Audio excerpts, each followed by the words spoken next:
Hello, ladies and gentlemen, and welcome to our first ever live stream broadcast of Interboro Bucs football.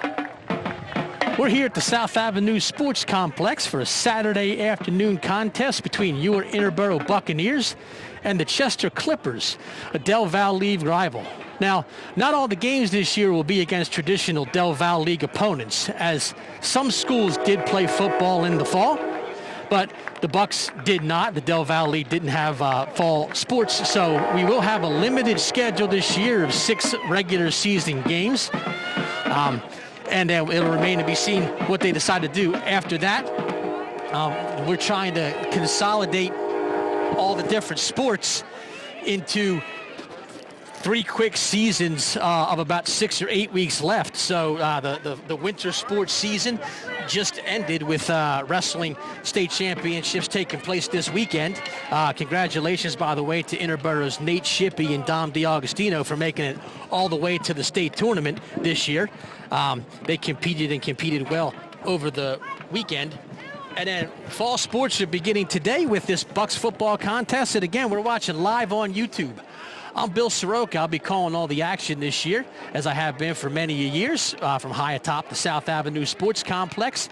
We have all kinds of changes to football that we'll talk about throughout the game. But first and foremost, of course, is the retirement of Interboro coaching legend Steve Lennox. Steve Lennox has been a mentor and a friend of mine for many years. I had an inkling, but I didn't know for sure that when the last time we saw each other, it was the Chichester game on a Saturday afternoon in November of last year, that would be the last home game the coach would ever coach here at South Avenue. And they followed that win up with a win against Ridley, and I think Coach Lennox said, you know what, it's not going to get any better than this, and he retired, and we certainly thank him for his service. Bucs band is about to take us through the national anthem, so I'm going to shut my mouth, and we're going to enjoy this national anthem, and then we'll be back to talk more Bucs football.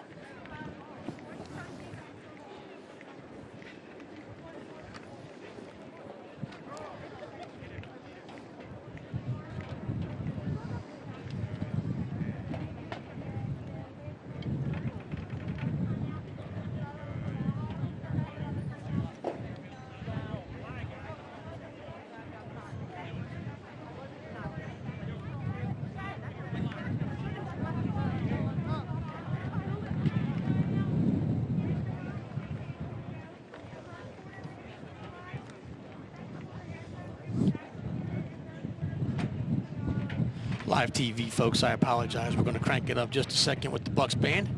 Director Mark Peltz waiting on the signal, and it sounds like we have a signal from public address announcer Ed Barrar. Let's go down to the band.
All right, ladies and gentlemen, Mark Peltz in the Interboro Bucs Marching Band.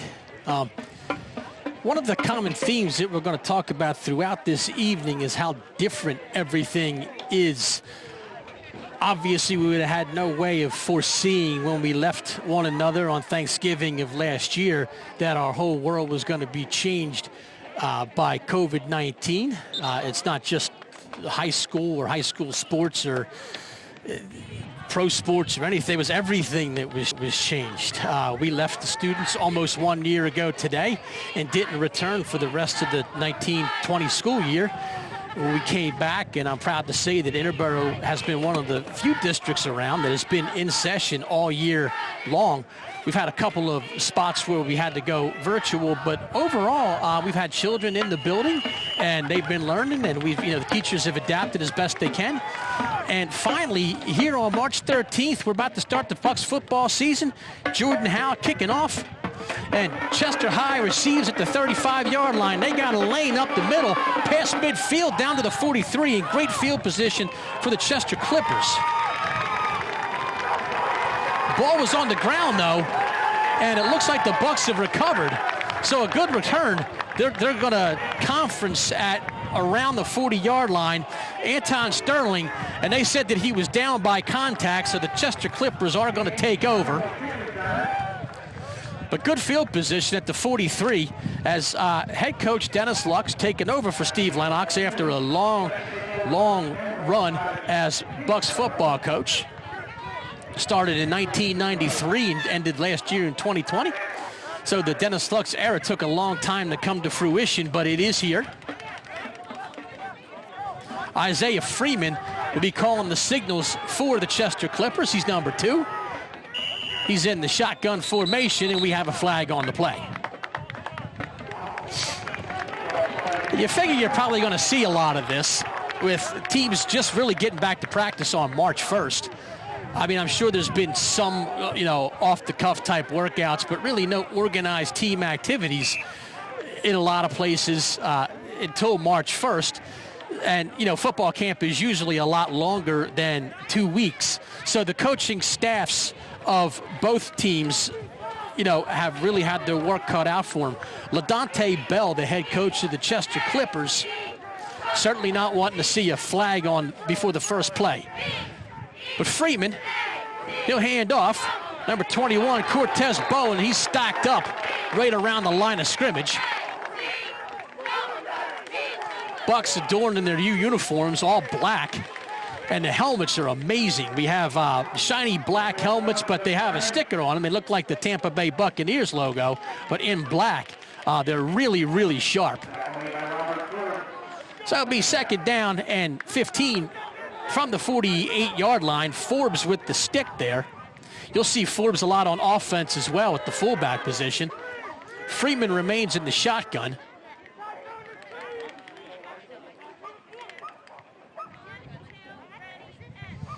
Long count and a handoff to Sterling. Sterling up the middle, got a lane.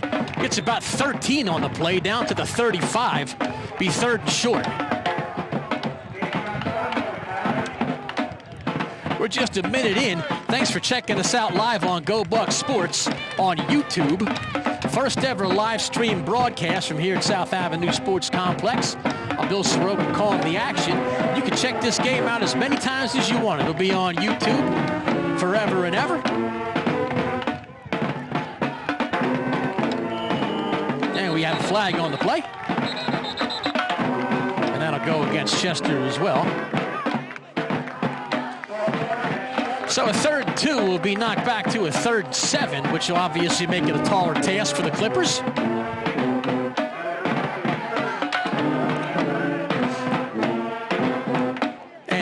Again for another year at public address announcing is my man Ed Barrar. He's been here longer than I have. Started this gig when he was in high school, and I'm pretty sure he was in high school back in the 80s.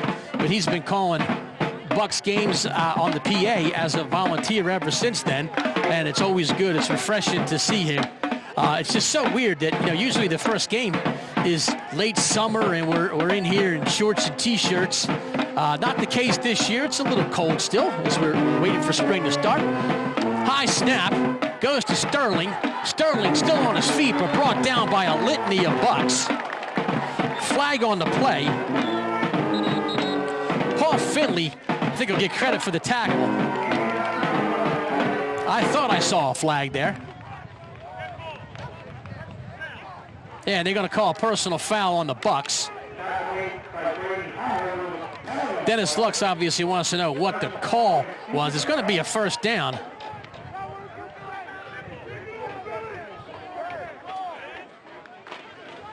So Clippers will get a first down, and that'll knock the ball inside the 25 to the 24-yard line.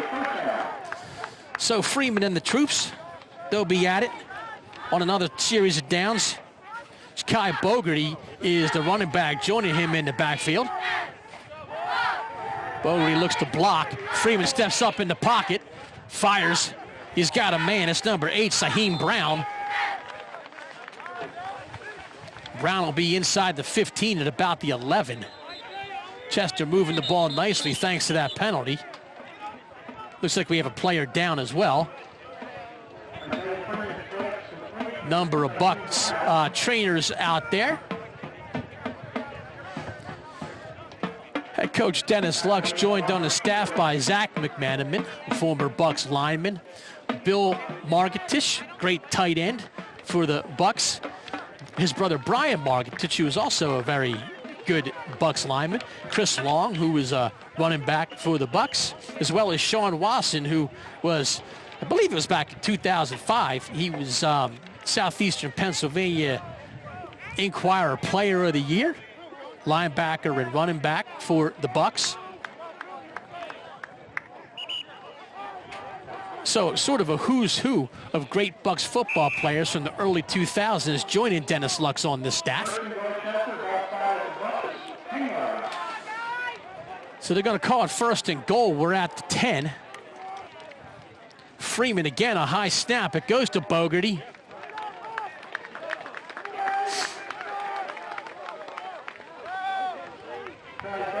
He doesn't get much. Ref gives him maybe a half a yard.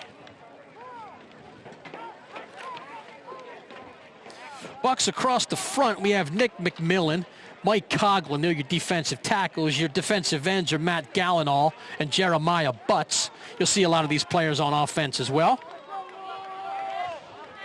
You also see some Shalom Thomas playing defensive line. And a fumbled snap. Freeman looking to make a play athletically. And a great job by the Bucs. Number 4, Abu Kamara. Now, Kamara, I guess, wasn't supposed to start. He was one of the players left over from the basketball team in COVID protocol, but Kamara did make the stop there. Really athletic young man. Supposed to be your starting quarterback as well. My sources within the team tell me that sophomore Belovis is going to start. Julian Belovis will get the start of quarterback, but with Kamara playing on defense, it's very possible that he may also take the snaps. We'll see in a minute. Third down and goal from the 13. Another high snap. Draw play up the middle to about the 9. It was Bogarty. So 4th and goal from the 10-yard line.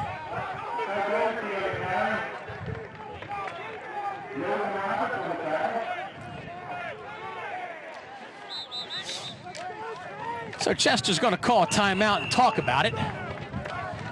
4th down. High school teams tend to not have much of a kicking game. Wind is really a crosswind. It tends to be blowing out towards the Hillcrest baseball field. Kind of more of a swirling wind, I guess.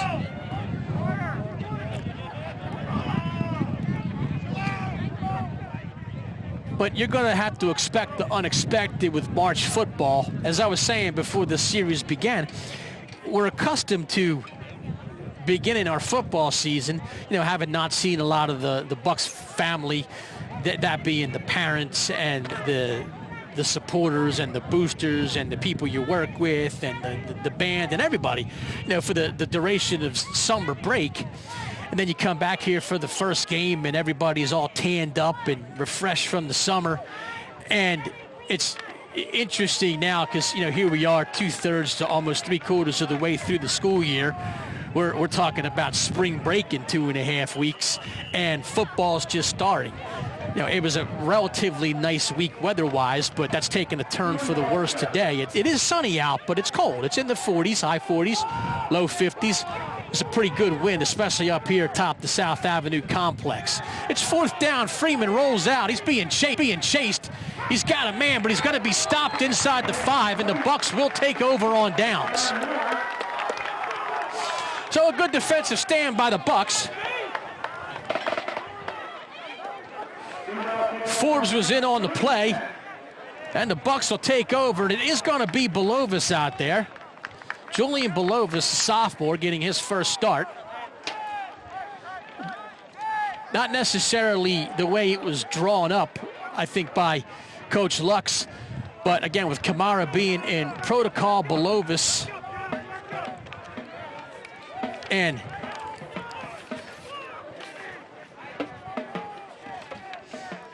a lot of movement and shifting on the first play of the game. 3 wide receivers. Man in motion, and then they go up the middle to Forbes. Forbes gets about 5. Paul Finley was your man in motion, number 23. We'll try and set the lineup as best we can. Number 2 is Mike Witt. He's the wide receiver to the nearest end of your screen. You'll certainly see him. He had broken his finger on the first day of practice, or jammed it up real good, but he seems to be better. Finley is the other wide receiver, more in the slot. 4 wide receivers set here for Belovis, and he's going to hand off again. Forbes doesn't get much this time. He'll get to about the 10-yard line, so they might give him a yard. It'll be 3rd down and 4. It could be time for the sophomore quarterback to throw his first pass. Look also for number 43, Jeremiah Bucs.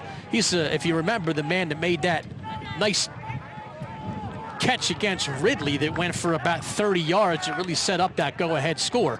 Belovis drops back. Pressure from the outside. He had a man, but it was dropped.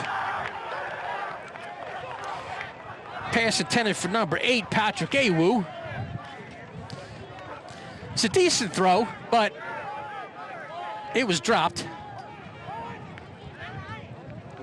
And it'll be 4th down. So punting situation. Looks like Forbes is the kicker.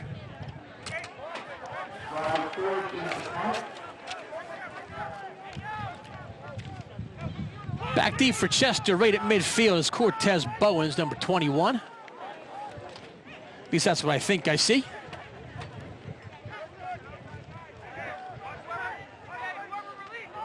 And a good snap. Forbes kicking into that swirling wind, hoping for a Bucs bounce, doesn't get one. And great field position for the Clippers at the 32. Ball down on.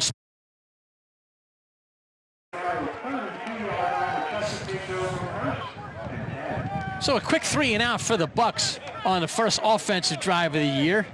They had pretty tough field position to work with. And it'll be Isaiah Freeman and the Chester Clippers back at it with 6:35 to go, quarter number 1. Thanks for checking us out on YouTube on Go Bucs Sports. You can hit us up on Instagram or Twitter at Go Bucs Sports.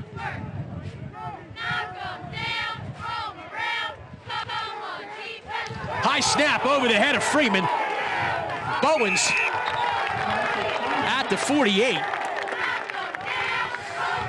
So an alert play by Cortez Bowens. They're going to give him the 49, but that's going to be a 17-yard loss. Maybe even a little more. More like 19 yards.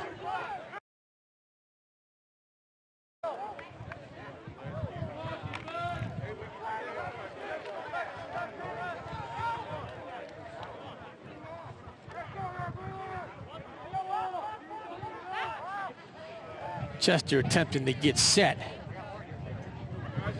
Another high snap over the head of Freeman, and he'll fall down on it, and Chester's going the wrong way. Down to the 33-yard line.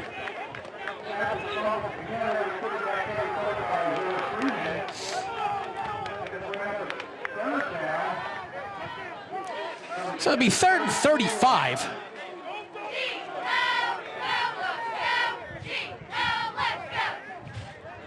3rd and 45.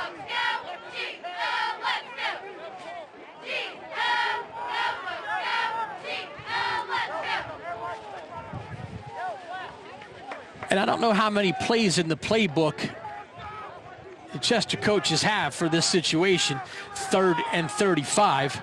I'm sure that Chester coach's staff, Coach Bell, might try and play a little conservative here, not do anything too stupid. And we have an illegal formation on Chester. You hear spirited Bucs sideline.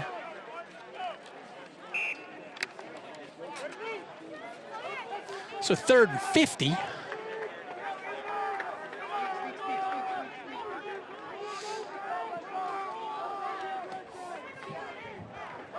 Freeman the handoff. It goes to the outside, up to about the 45. Ball on the ground. Sean Nichols was the ball carrier, but they're saying 4th down. They said Chester got it back, but I think pretty clearly a punting situation as their special teams trots out on the field. So Chester will be there to punt. Paul Finley back deep, along with Patrick Awu.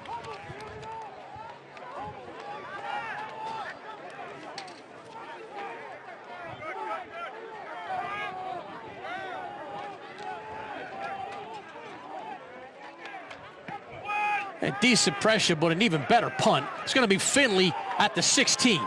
Finley up the middle. Be the 25-yard line. And Belovis will be out again for another series with a little bit better field position this time. We're inside of 4 minutes to go, period number 1. No score here at South Avenue. On Go Bucs Sports on YouTube. I'm beyond excited to do this live stream again for the first time ever. We made an attempt at it a couple years ago, and there may have been a few plays that you would have seen that probably would have been grainy and spotty, but this is the real deal. I'm sitting here looking at the stream and listening to myself at the same time. It's fantastic. We got a new guy in the tech department, Andrew Herman. Flag on the play, by the way.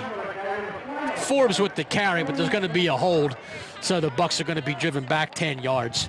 But Andrew Herman, one of our English teachers, has stepped into the production truck and has taken over the TV studio and has done an admirable job. If you're in and around the Bucs family, I'm sure you've seen some of the kaleidoscope performances that have gone on. I mean, the man can flat out create content.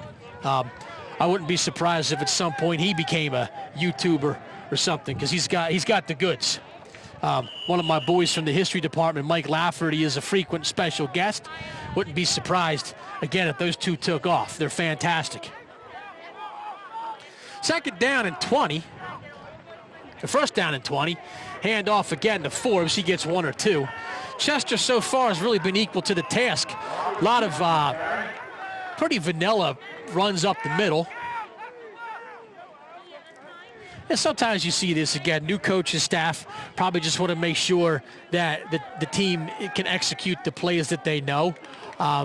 Who knows how deep into the playbook they were actually able to practice, especially with a quarterback that they probably weren't anticipating would start.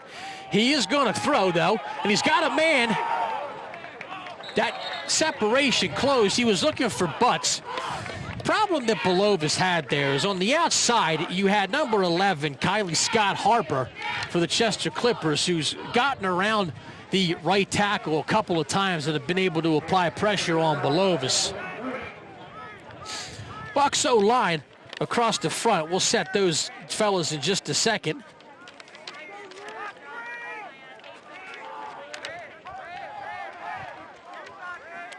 But it's now 3rd down and long. Belovis again, pressure from the outside. Belovis steps up and looks for Butts, but it's incomplete. It'd be 4th down and time for another punt.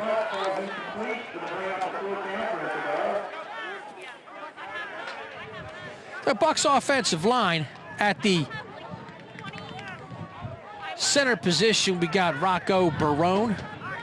Left guard, Nick McMillan. Right guard, Mike Coughlin. Left tackle, Matt Gallinaw. And Brady Hummel in there as well, playing O-line. Forbes, plenty of time. A little bit more of a line drive this time. Received at the 45. Chester goes towards their own bench, and a couple of flags on the play, and that might be a late hit out of bounds. Cortez Bowens takes it down to about the 23, but there was also a flag. So there may have been some extracurriculars out of bounds there, as flags came from multiple directions. Referees have been busy, haven't worked a football game since probably October or November, if they even worked the fall season.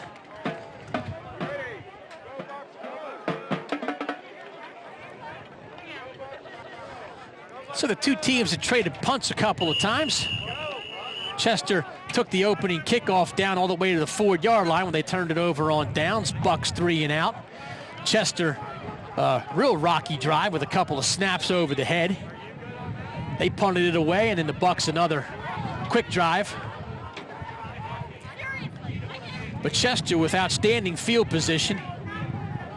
Ball will be spotted at the around 11-yard line. Scoreboard not showing anything substantive like down and distance. Sometimes if you have an operator that is less equipped. High snap, Freeman with a good job corralling it. He's going to try and get to the outside. Now he tries to shuffle back inside, but Forbes brings him down. Actually ended up going for a loss of a yard or two on the play. Sometimes in that situation, it may be prudent for the quarterback to throw it out of the back of the end zone. But I think he was going to try and make something happen. Chester can get a first down without getting a touchdown. Ball spotted at the 12, and the yard to get is around the 1-yard line.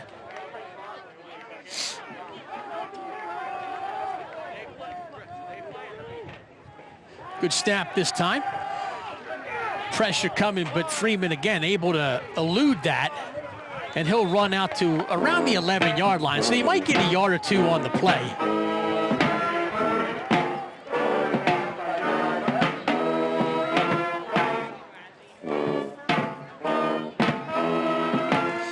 Teddy Crosley had pressure from the left side.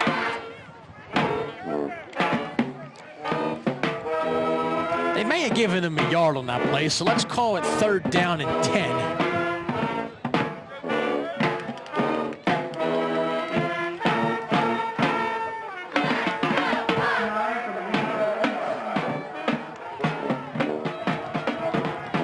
Bucs will say stacked in the boxes. Chester really hasn't given him any reason to believe that there's going to be too much outside the tackle box. We'll wait and see. Freeman steps up in the pocket. He's got a lane. He's going to take it. Freeman will be stopped just short of the first down. I think around the 2-yard line. I don't think he got enough for the first down.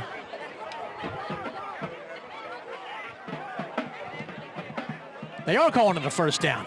So 1st and goal for Freeman. Nice 10-yard run on 3rd down. And without a monitor, your vantage point on your television screens and your phone is probably even a little bit better than mine. So ball spotted in the middle of the field on the 1-yard line. Chester looking to get on the scoreboard.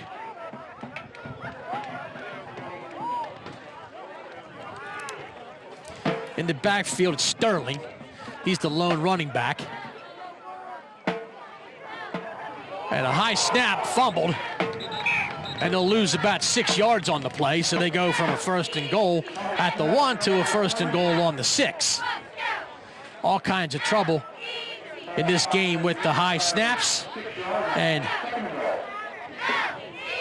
you know, without the benefit of a color man, I guess I'll be my own color man. Perhaps it might be time to move under center. Might be a little bit easier to get the snap off and not snap it over the quarterback's head. But again, I never spent a day in my life coaching football. I just commentate on it. This time it goes to Sterling. He'll be stacked up behind the line of scrimmage. Another loss on the play.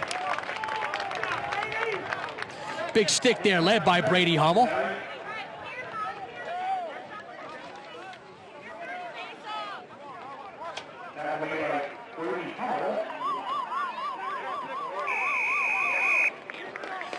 And we're through one quarter.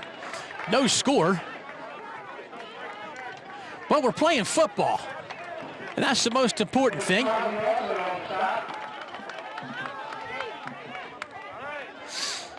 We got cheerleaders here. We got the band here.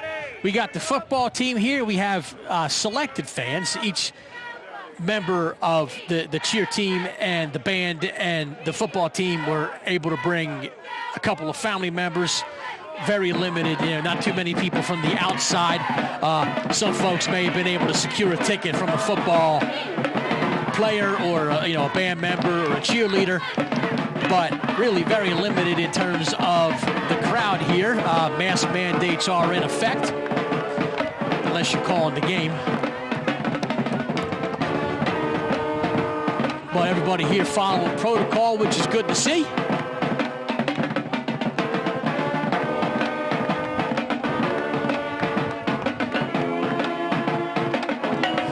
Really hats off. I mean, as we get one quarter in, for the longest time we weren't really sure this is going to happen, and really it's a team effort. Everything from Superintendent Bernadette Riley on down to the high school administration, Principal Ryan Johnston, Assistant Principal Brian Litz, Athletic Director Lisa Ford, who's taken over this year, Assistant Athletic Director Joe Barrett, and the new coaching staff led by Dennis Lux, and of course the players and the kids have all made this happen.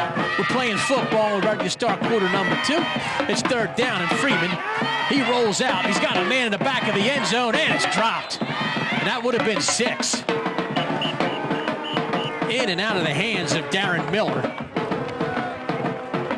But he had some separation. So it'll be fourth down.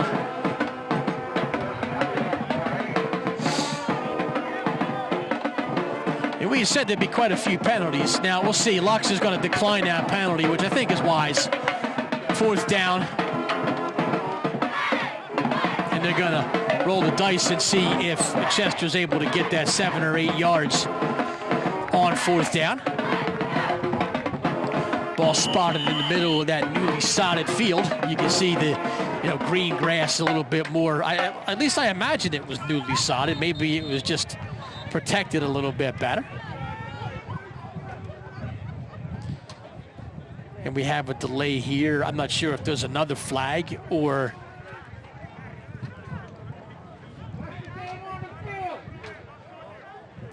looks like they're encouraging the Bucs to get back, so a sideline warning. We've got to make sure the kids are on the sideline, I guess. Not sure that's the most important thing to worry about, but Freeman rolls out. He's got a man, and it's incomplete. He was looking for Scott Harper. I'm sorry, he was looking for Cortez Bowens, number 21. Bucs will take over. Haven't had that great field position yet, and really haven't been able to get a lot going on the offensive end. But the good news is there is no score on the board. And from the 9-yard line, Belovis will take over for series number 3. He's joined in the backfield by Theo Demopoulos. And this is a different running back this time. Forbes got a couple series. This is Alfred Thomas.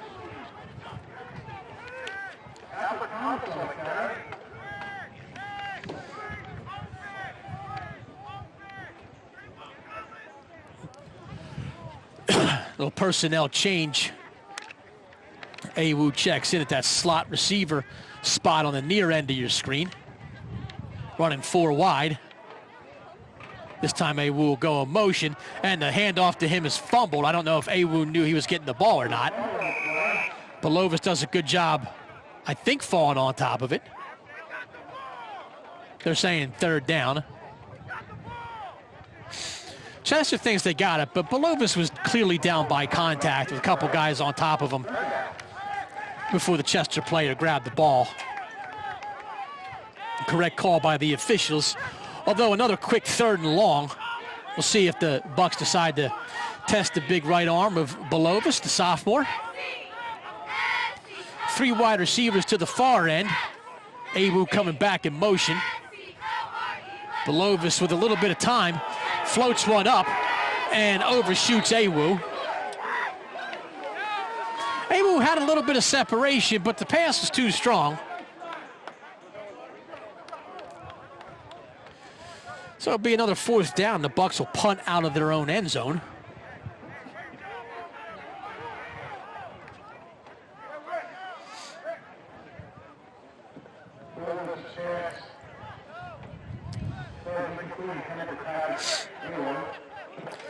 So Forbes will trot in. He was not in on that series as a running back. Thomas took the spot at running back, but Forbes will check in. Low snap, but not much pressure. He'll punt it, but the wind right in his face. And that punt will be downed at the 18-yard line. 14-yard punt. And Chester will take over. 10:28 to go, quarter number 2.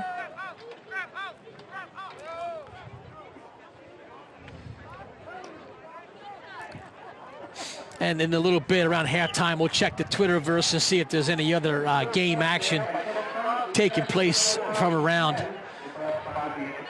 Delaware County or anywhere else. I know Central League played their season in the fall, so there won't be any Central League, but there is sort of a super conference that was created, like an ad hoc conference that was created. Up the middle goes Chester, and up the middle and into the end zone on the first play of the game, or the first play of the series. Chester with the touchdown, and they get the first score of the game. It's Anton Sterling from 19 yards out.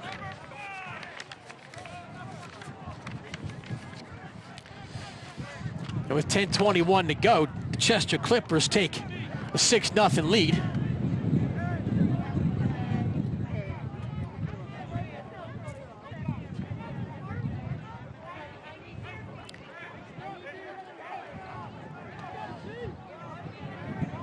So we'll await the point after attempt. It'll actually be a 2-point conversion attempt. Freeman with the handoff to Nickens, and he goes in for 2. Deshaun Nickens with the 3-yard burst up the middle for the 2-point conversion, so we have an 8-0 lead for Chester.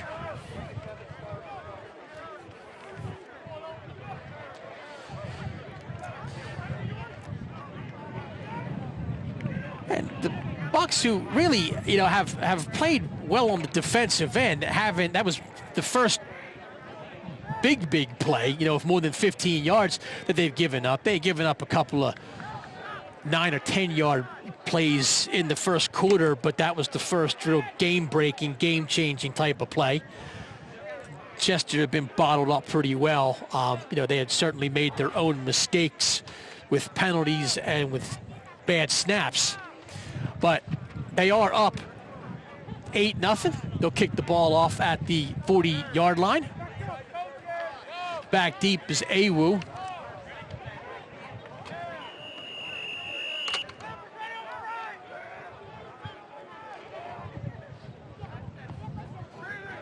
And the kickoff will go to one of the up men.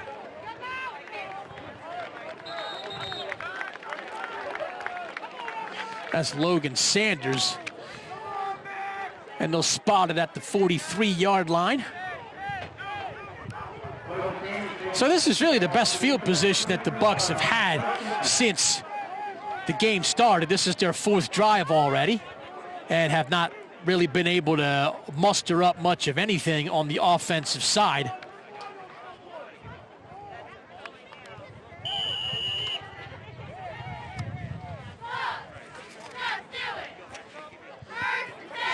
Belovis in a shotgun formation and hand off to Forbes. He'll get a yard. Snap was slightly bobbled by the sophomore quarterback as he handed off to Forbes, who did a nice job corralling that football and not leaving it for a turnover or leaving it for a fumble and a possible turnover.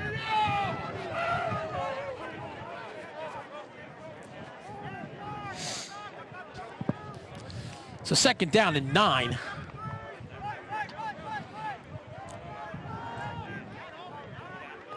Two wide receivers to the far end. This is Forbes. He's got a little bit more of a running lane this time, and he'll get past the 45 to the 46. A good job by that interior line that we've mentioned earlier. Hummel, Gallinall, Coughlin, McMillan, and Barone. As well as Jeremiah Butts, the big tight end, and he was in blocking formation that time. So Bucs looking for their initial 1st down, 3rd down and 5. And they're gonna have to hurry here. They certainly don't want to get a delay a game penalty. Forbes in motion, snap goes through the arms of Belovis. He's wise to just fall on it and not give the Chester Clippers any reason to have any better field position, but they're going to have to punt again. Sakai Jimerson was first on the scene to jump on top of Belovis. Not that it was necessary. In high school football, once the player's knee goes down with the ball, the play is dead. But Forbes will be in for another punt from about the 19-yard line. Back deep will be Cortez Bowens. And the wind is blowing right into the face of Robert Forbes. He gets off a little bit better effort this time. And Bowens wise to get out of the way. 38-yard line is where Patrick Awu downs it.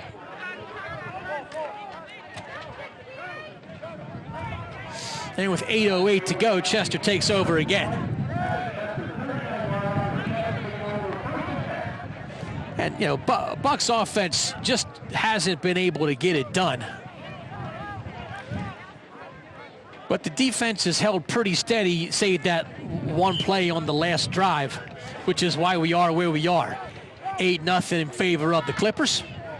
8:08 to go, quarter number 2. We'll have Assistant Athletic Director Joe Barrett up here at the half.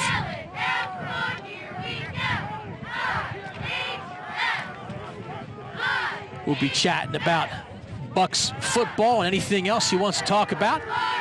Pass dumped off to Bowens. Bowens gets through a tackle. There's going to be a face mask on top of it.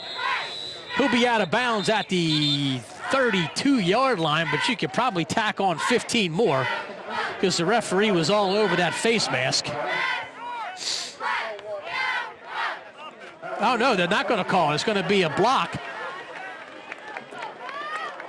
So maybe one of the reasons why Bowens was able to get so open and elude so many tackles is because of a hold, which is what they called. That'll certainly help the Bucs cause. Holding the spot foul, so it'll be 10 yards from the spot.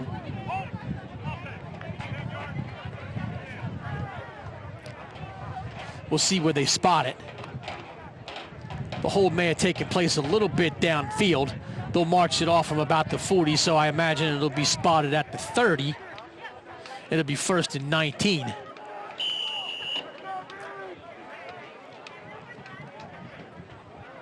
Sort of a makeshift screen on the last play. Freeman to Bowens.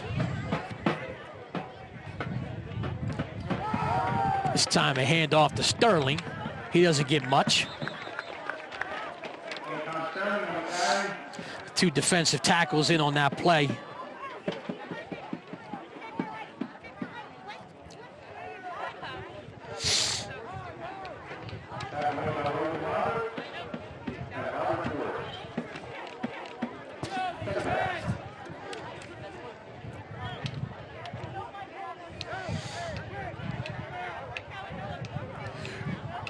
Wind shifted directions and is firmly at the backs of the Chester Clippers right now, although it's still swirling a tad, as I can feel it at my back as well.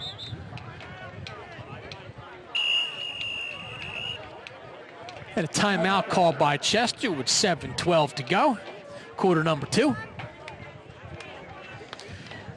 Try and give a shout out to some of these sponsors as well. I'll do my very best to get as many of them mentioned during this broadcast. We'll start off with Long and Foster real estate agent Dave Peltz, also out here working.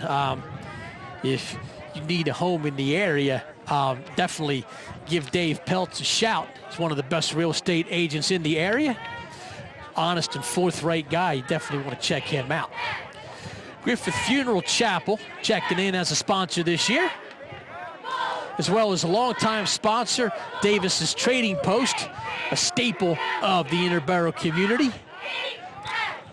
Longtime staple, Davis's Trading Post. We thank them as well. We'll get to some of these other sponsors in a little bit. You can see our cheer team in formation. Chester Clippers offense in formation, second down. They're gonna, with the end around here, a sweep. And a flag on the play for a late hit. Interboro not really helping their cause either. It's Ja'Kai Bogarty with the carry, and then he gets clobbered at the end late, so you can tack on 15 to that.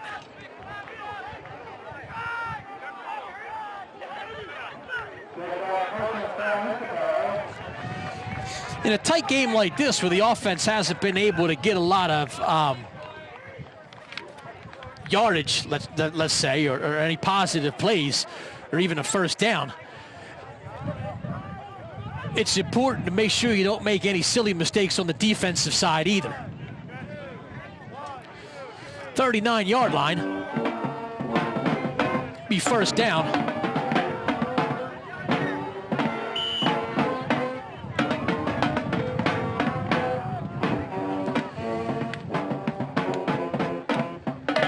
Freeman, he's back to pass. A little bit of pressure, he finds a way through it, and he'll manage to turn a negative into a positive. Get a yard or two on the play.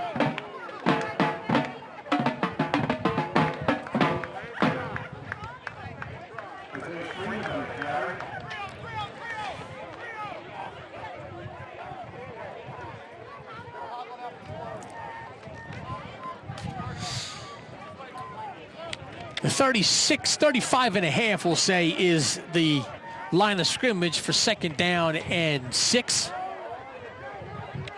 Clippers, who've had the time of possession really in their favor during this game.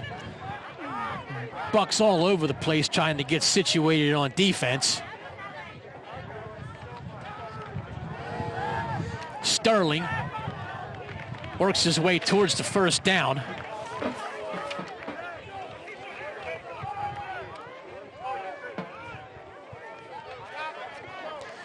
I guess it's going to be just shy of the first down, given the spot.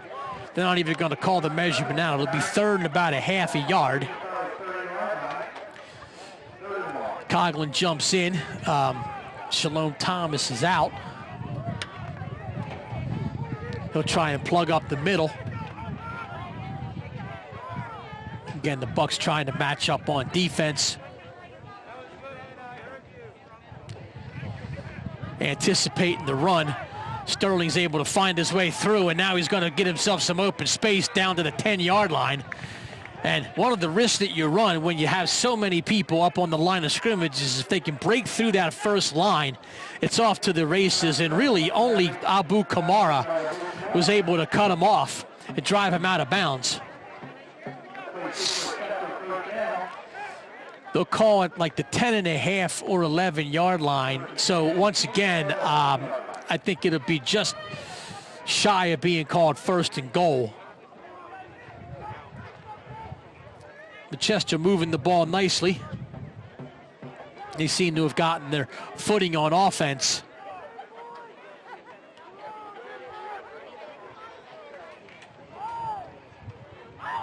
This time, not much.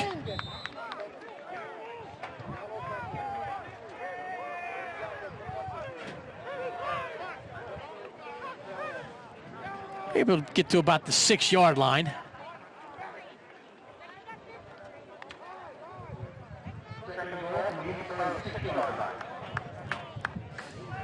Ed Barrar saying 2nd and goal, but I actually think it's probably more like 2nd and 6, because I do think they can get a first down without getting a touchdown. They haven't dropped the box over on the other side, so I'm thinking, again, the high snap, which has been a persistent issue for the Chester Clippers. They'll lose a yard on the play. On the carry is Sean Nickens, who scored a 2-point conversion earlier in the contest. We crawl inside of 4 minutes remaining. Here in quarter number 2. 3:40 to be exact, and running. It's 3rd down. Certainly we're talking about 4-down territory for the Clippers.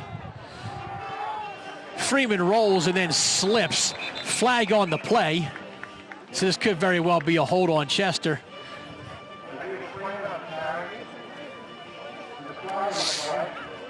And it is going to be a hold.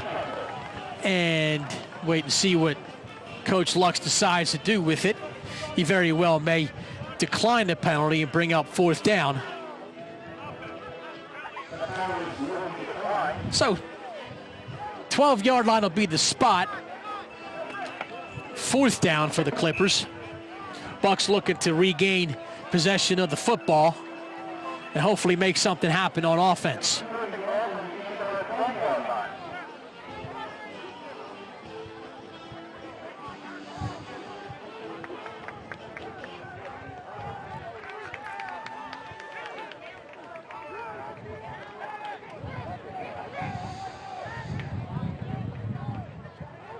Three wide receivers to the far end. Freeman looking to throw.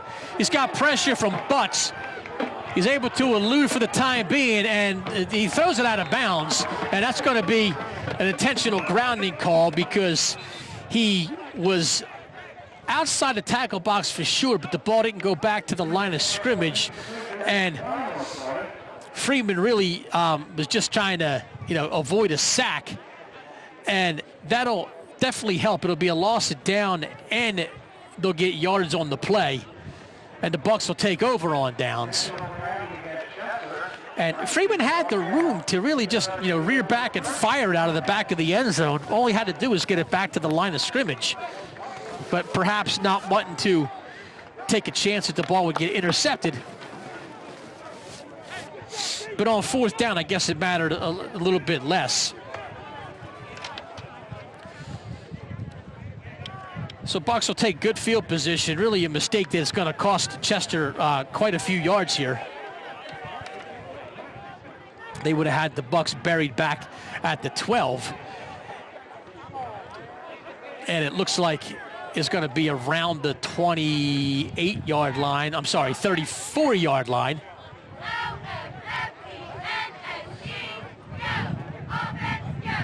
So Belovis in for another series, looking to make it happen. Forbes the single running back.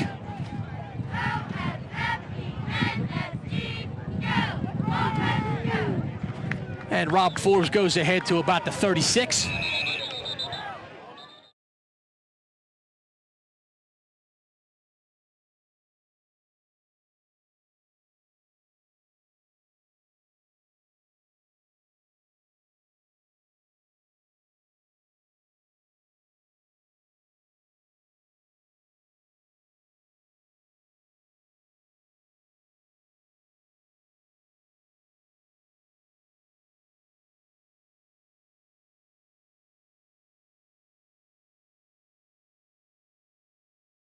Players were playing other sports, either wrestling or playing football or playing basketball. So Belovis back to pass pressure, and he's able to get it out to Forbes. Forbes, though, stuffed by the line of scrimmage, and Chester's defense really equal to the task, but Belovis does complete the pass. And with 4th down, Forbes will be back for punt number 5, I believe.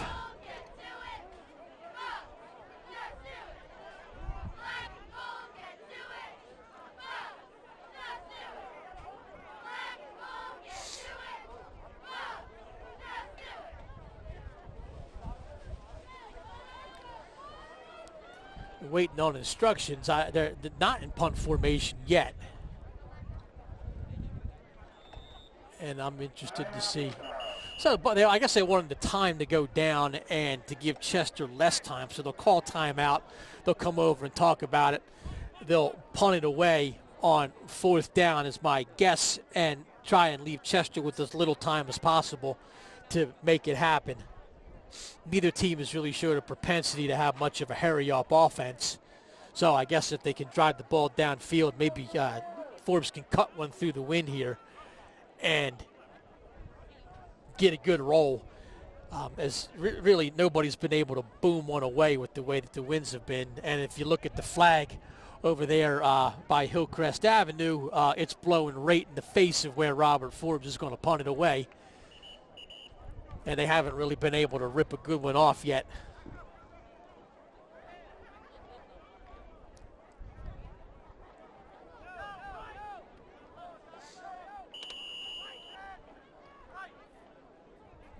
Back deep is Bowens. He stands at the 48. Snap is good. Forbes. Punt goes out of bounds at about the, we're going to mark it at the 27-yard line.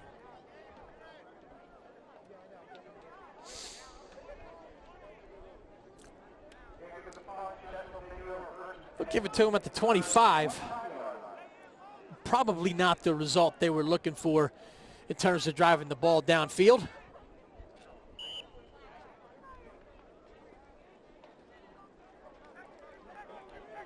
Freeman and the Clipper offense have 90 seconds of game time to try and pad their 8-point lead as we head into the half.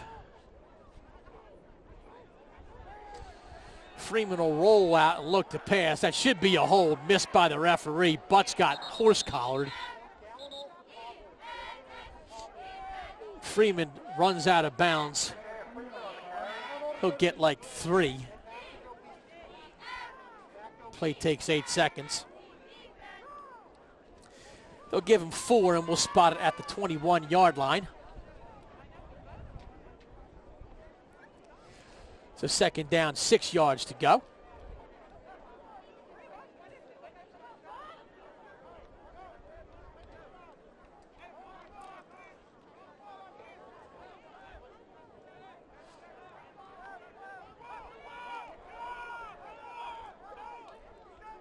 Chester with 3 wide receivers to the far end. Sterling the single running back, and a flag on the play.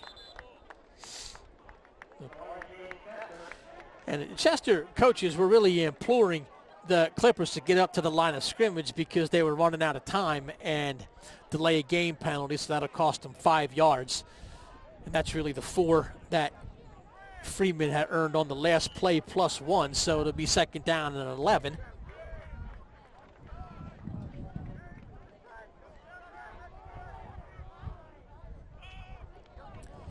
26-yard line will be the line of scrimmage, and Chester quarterback Freeman, he'll roll out to the left. He's being chased. He fires one over the middle, but he's got nobody.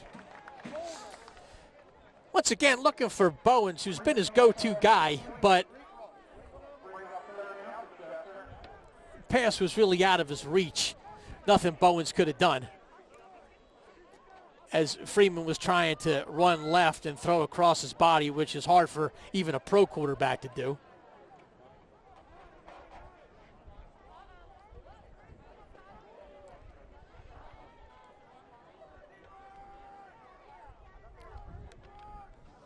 Like I said, we're almost here at the halftime. We got Joe Barrett standing by, looking to discuss this football game and anything else related to what's going on in the world of Interboro. And you can stand by and look forward to that. And slant pass inside intended for number 15 on the Chester Clippers falls a little bit incomplete. Darren Miller, who dropped one in the end zone earlier that would have been a touchdown, unable to hang on to that one. It's 4th down again, so Bucs with the potential to get another offensive possession before the half. Most importantly, though, you want to get the stop. High snap. Freeman does elude pressure and looks like he's going to have enough for a first down. He does. He gets inside the 15 to the 12. And a soul-crushing run. If you're a Bucs fan. Hats off to the rest, though, man. Spot the ball and run the clock. They're not messing around here. Flag on the play.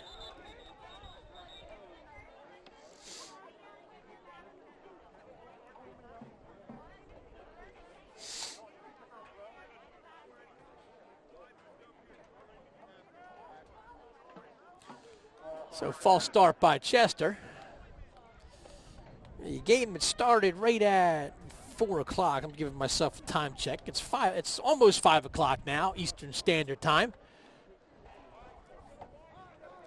So about an hour of real time for these two quarters. When you think about the amount of penalties and incomplete passes and stuff, yeah, I guess not altogether surprising.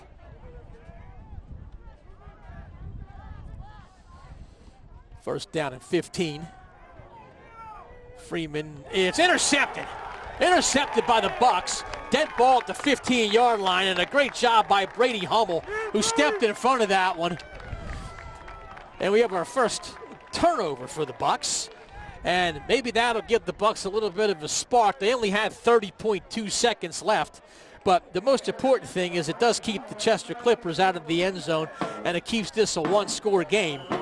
But great job by Brady.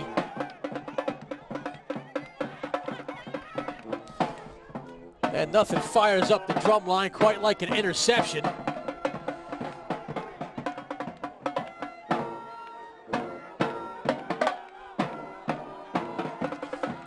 Mark Peltz immediately cues up a little jam on it.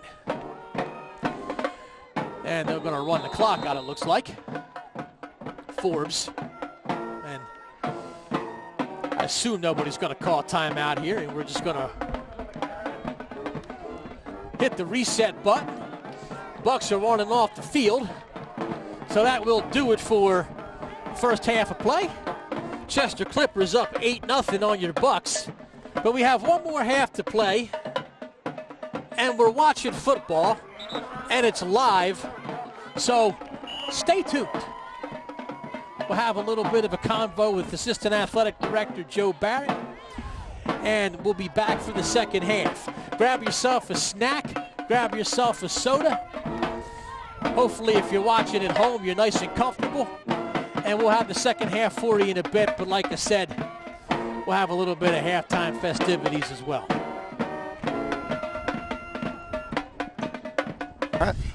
All right, ladies and gentlemen, thanks to all of you who've joined us on YouTube on Go Bucs Sports.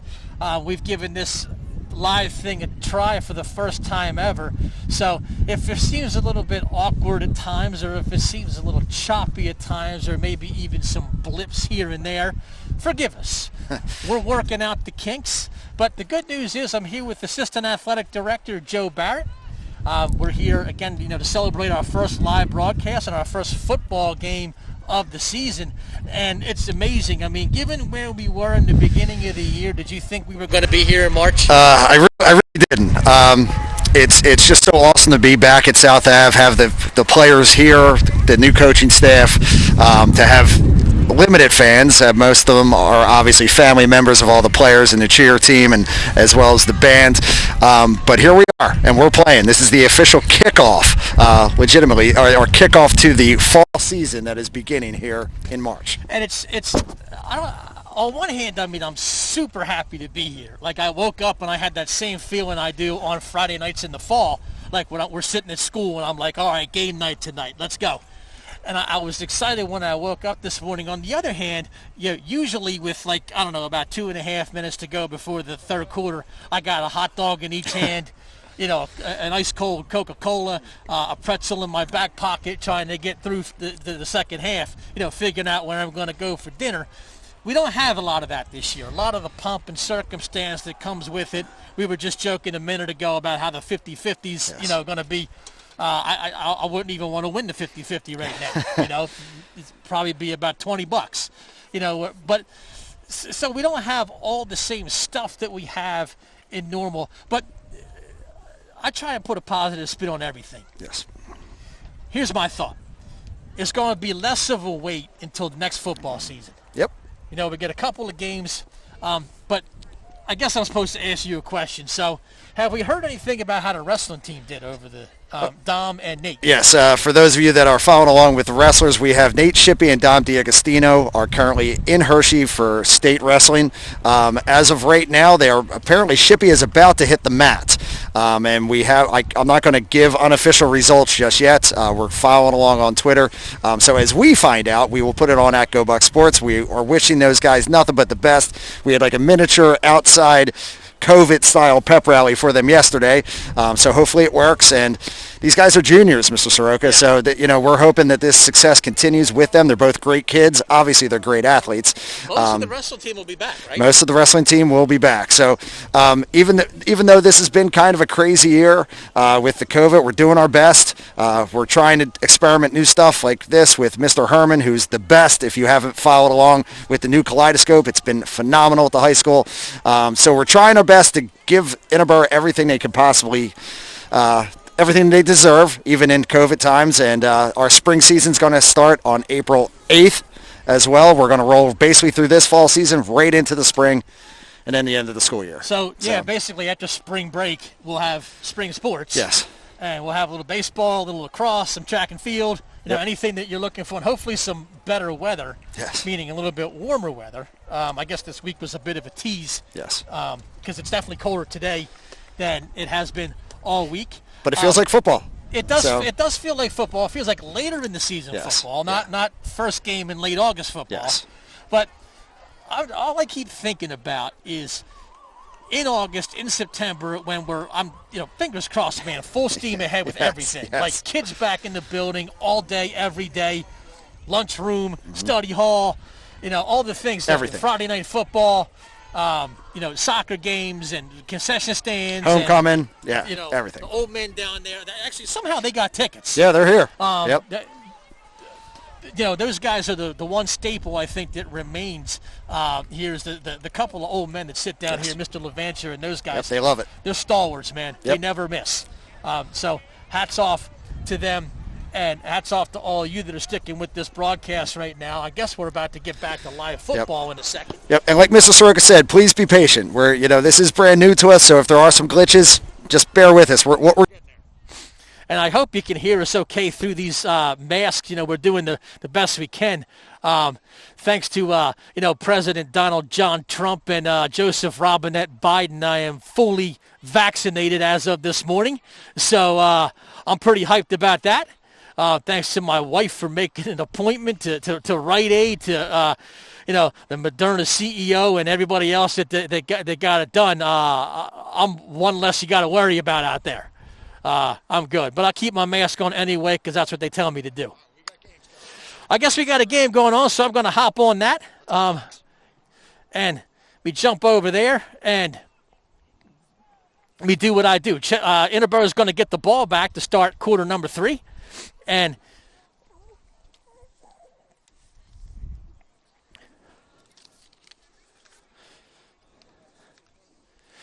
back deep, we'll have Awu was back deep earlier. I don't see Forbes back there.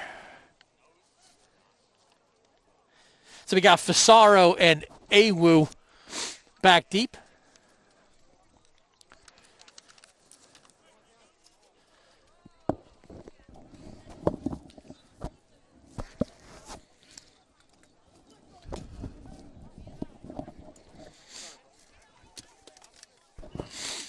And whistle blows, and I guess we're ready to start the third quarter here.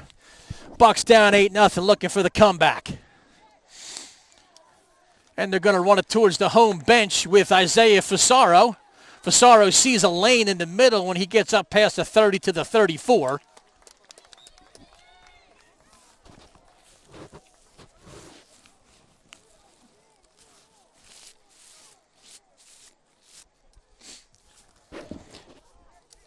And it looks like we're going to see the first snaps of the Abu Kamara quarterback experiment. So Belovis did a nice job holding down the fort in the first quarter. Didn't make really any mistakes.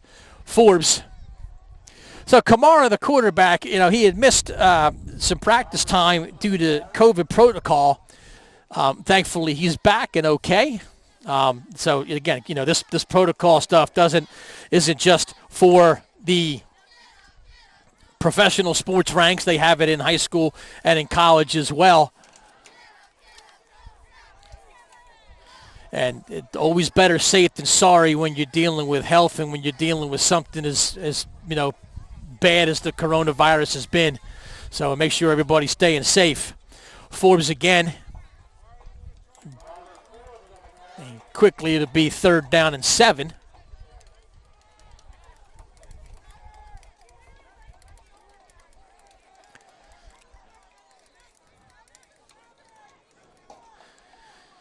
We'll see if they decide to fire up the old arm of Abu Kamara.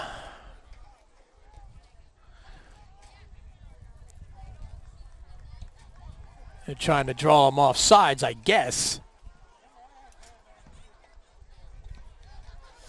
Unable to get Chester to jump off sides, and they do snap. Kamara nowhere to go, and he'll be brought down. Nowhere to go and nowhere to throw, and Abu Kamara's first series will be a 3-and-out.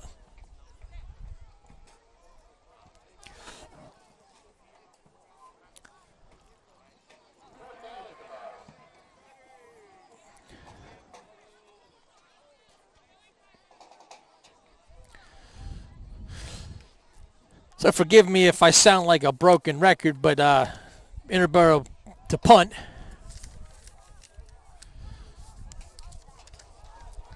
And the snap goes over the head of Forbes. Forbes is going to try his best. He's going to run it, and he's stuffed behind the 20-yard line. And an inauspicious beginning to the half. Also a block in the back, so that'll drive him back even farther.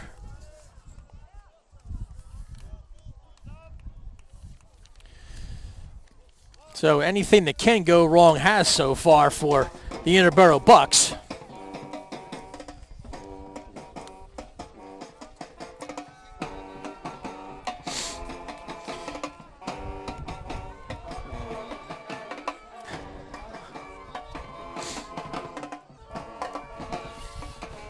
Ref's still sorting it out. Once Forbes picked up the ball, he becomes a runner, I guess. But anyway, 20-yard line is a field position, and Chester has slid into so much positive field position this year, in this game rather. Quarterback Isaiah Freeman really been the beneficiary, and it's kind of a miracle that the score isn't a little bit more lopsided than it is. It's only 8-0. It's a one-score game, and that ball in and out of the hands of the intended receiver. That's Bowens. So high snap, bobble, and there's just been so much of that. I mean, just sloppy play on both sides. As Chester looked to pass on first down.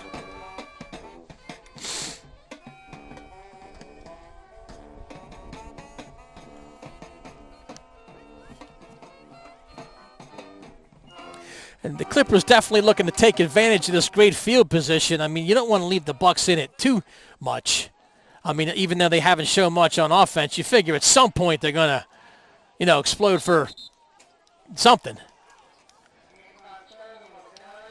Sterling with not much.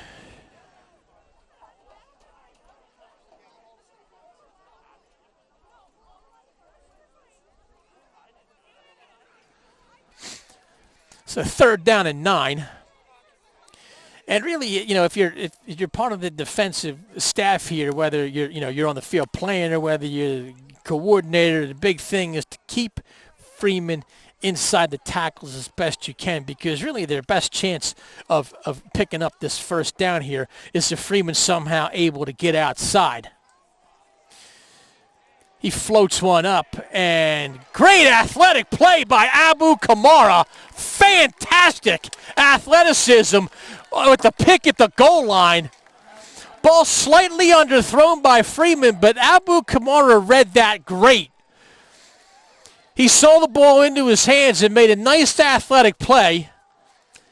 And that'll be an interception and take over on downs. And look, it's not great field position as they're going to be on the 1-yard line, but it's better than having Chester with the ball ready to go in. So let's make something happen on let's go, boys. Forbes, the running back. Kamara. Hands off to Rob Forbes. He'll get a yard or two.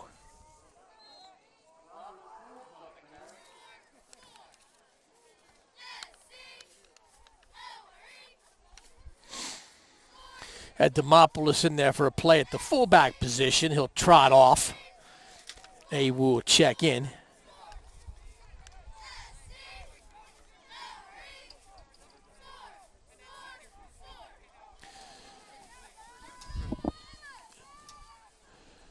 Kamara looks to pass, and he'll be brought down for a safety.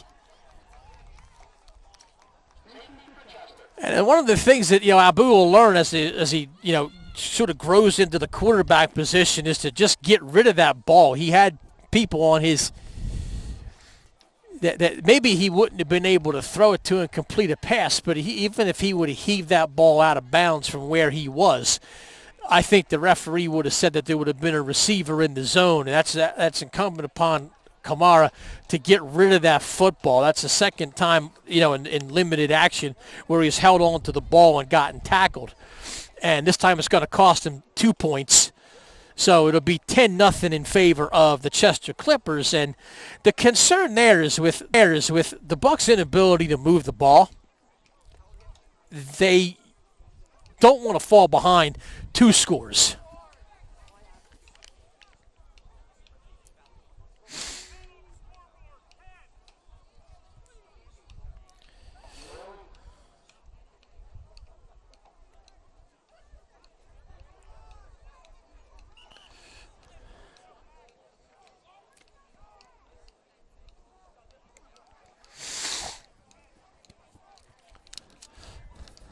So we'll have Hal kicking off.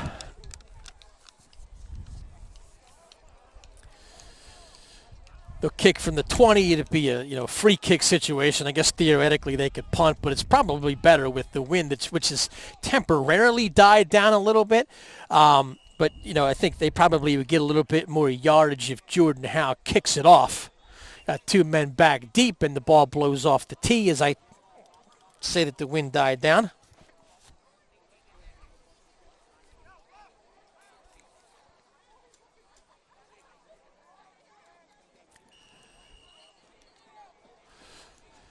So Chester's receivers back deep at the 40-yard line.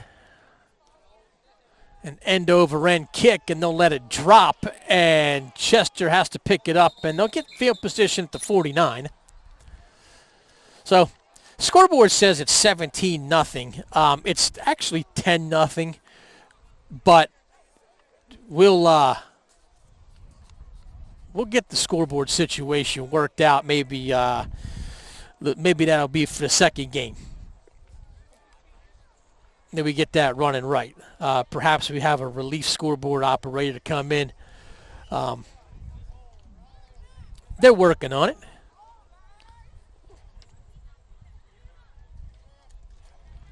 So midfield will be the field position for Chester. There's 8:08 to go in quarter number 3.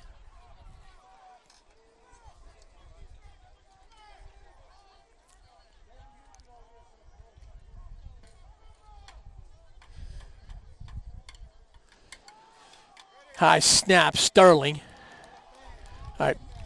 Bucs, one of the first guys on the scene.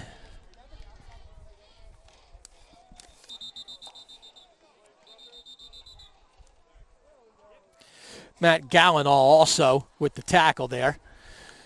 Holds Chester to nothing. We have an injured player on the field. Hence a timeout. Well, kind of timeout. I mean, the clock's actually still running, but I'm sure they'll fix that.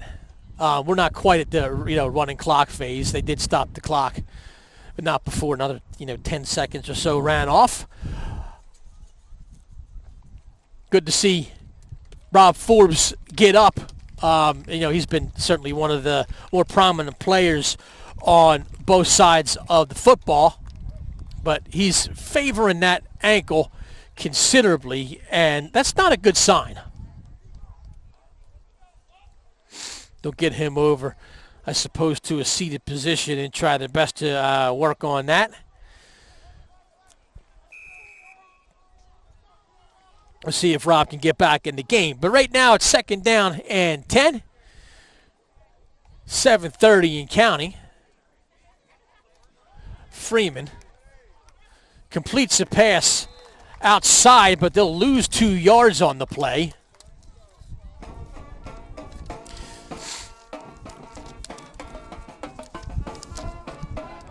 The pass was completed to William Smith.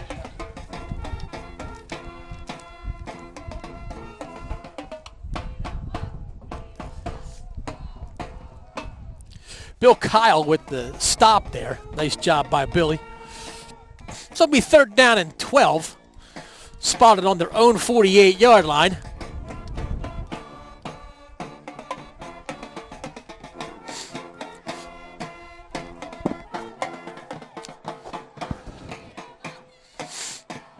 Freeman rolls out. Once again, it's Smith. Smith looking to elude some tacklers. He can't do it. It'll be 4th down. Bucs and Awu and Brady Hummel all in on the stop. So 4th down, and I assume a punting situation here. I'm not sure that Chester wants to fiddle around and give the Bucs any more, the possibility of having good field position. So they'll get Awu back deep to return this punt. Fasaro will go back with him as well.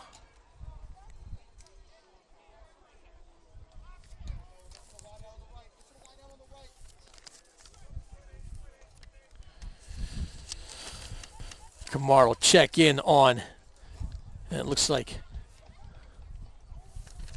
Colin Farrell is your punter. The punt goes over his head. Now he's going to take off and run.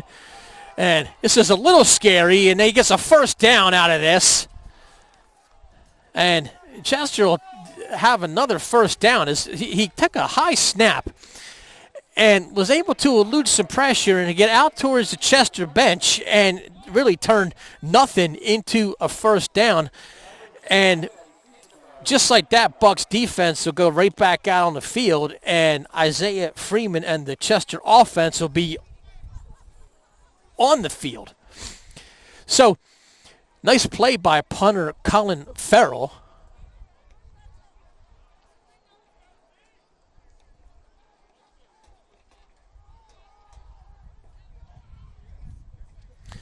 Freeman deals with the high snap. He'll keep.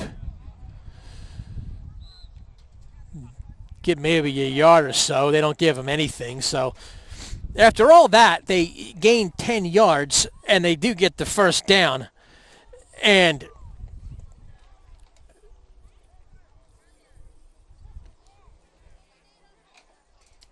it'll bring up a 2nd down and 10. Maybe 9. But no, they didn't give him any yardage on that. So they get 10 yards on the botch snap turned into a first down. Now we have a timeout on the field for an injured Chester Clipper.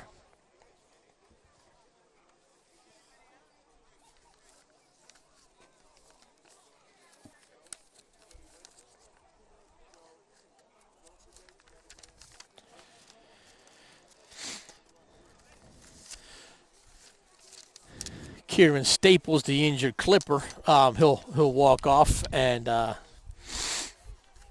use this opportunity to hopefully catch their breath both sides. 5:20 to go in quarter number 3. In really what can best be described, as a sloppily played game by both teams. We had gotten into some of the sponsors earlier. Let's try and jump back into that while we have the moment. Maggie May's Campus Pub. I'm sure some of you have been down there in Chester on the campus of Widener University or just outside the campus. We got Ed Ryan's Gym, which has been a staple of the Interboro community for many years. Sona Pub's Kitchen. You hit them up at sonapub.com. Johnny's from Sharon Hill, the best tasting pizzas and platters. Give him a shout out at 610-461-8600 there on Chester Pike in Prospect Park. I don't know if you've ever had Johnny's Pizza. I know I have, and they're just quite good. Kelly's Corner, Powhatan Avenue in Leicester, PA, checking in as a sponsor. Also down in T-Town, we have Romano's.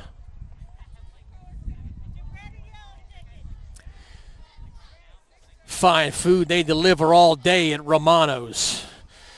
We'll get some more sponsors in a little bit. And again, thanks to all those who've supported our kids in our community. And now Chester calls timeout. So, another delay here, which will give us some more dead air on the internet. And I'll do, I guess, a few more sponsors. So, Welsh Plastering. They do stucco and stone. Folsom Store, the Philly Pretzel Factory. You still haven't spelled Folsom right on the sign. It's like going on 3 years of having a misspelled sign. But the Philly Pretzel Factory, gotten pretzels from there on numerous occasions, and they're always quite good. Lots of different toppings and dips to choose from as well. Messina's Electric Service. Been around since 1960. Give them a shout if you need that type of work. Chester back at it. 2nd down and 10. Freeman up the middle. He'll get like 3.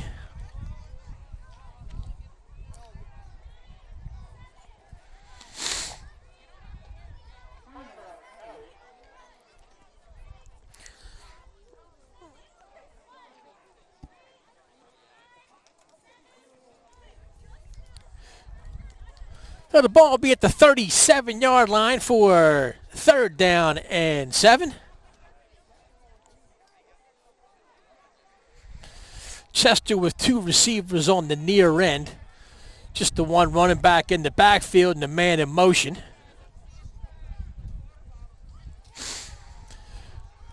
And it'll go to Sterling, 1st down and then some, to the 26-yard line. Bucs defense just can't seem to get off the field right now. This ref, man, hats off to him. They spot the ball when he winds the clock. He don't play.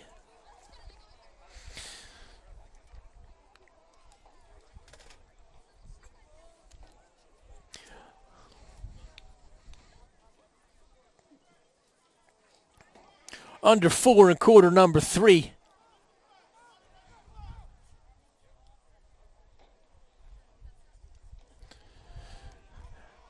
That side again to Brown, or Smith rather. Smith will be a yard or so short of the 1st down. They decided to play off of William Smith. And he makes him pay with an 8-yard catch. So ball be at the 17-yard line.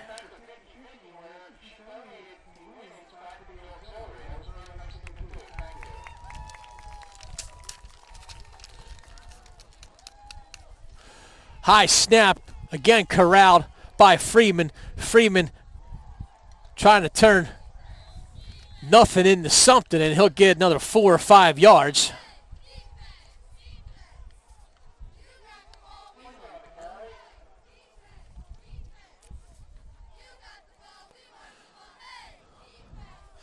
And they'll call that a first down. First and goal from the 10-yard line. So Chester really looking to put a stamp on this game.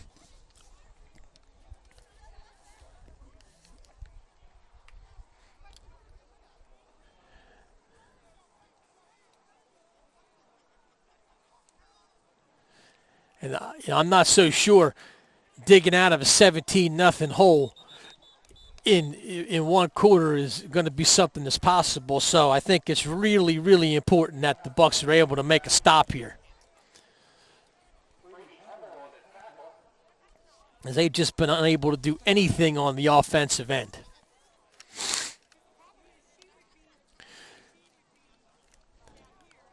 They lose a yard there, does Chester. Second down and goal from the 11. And, you know, at this point, I think it makes sense for Chester to be a little bit deliberate in how they get up to the line of scrimmage. Most important thing is to hold on to the ball and keep the ball away from Interboro and you know, just don't make any mistakes. It's Sterling. Sterling sweeps. Sterling into the end zone. Touchdown Clippers.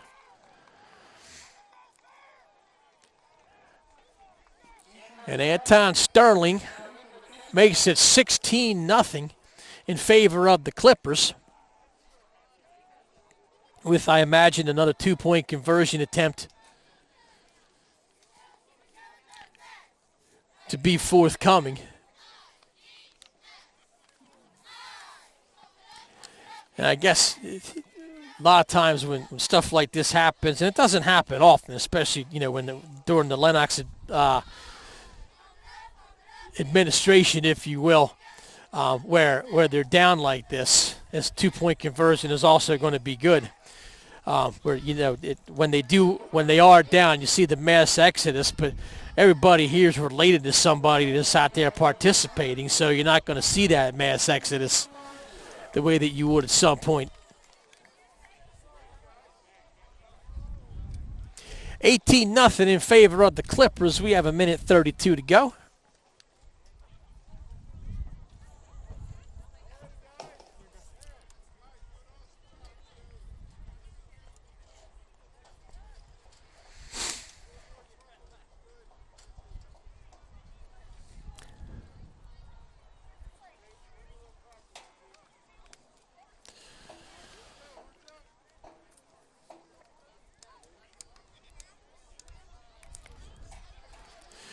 And as we said, if Barrett can get back up here at some point, we'll try and get you some updates on what's going on up in Hershey with the Interboro Wrestlers. I'll take a look maybe at Twitter, see if I can find anything, or maybe pop on Flow Wrestling. Oh, how about that, man? I got my picture on the internet. Kickoff. Once again, Sanders up to the 33-yard line. That's where they'll spot it, I think. They might knock him back to the 31 or the 32. And look, it's high time for the offense to start producing. They'll start off small, get a first down, and then maybe 2 or 3 first downs strung together. 34-yard line is decent field position. Abu Kamara. That pistol formation, and we have a flag. And it wouldn't be an Interboro sporting event at South Ave if you didn't have the train going. Spending a couple of years as an assistant baseball coach, I know all about that train.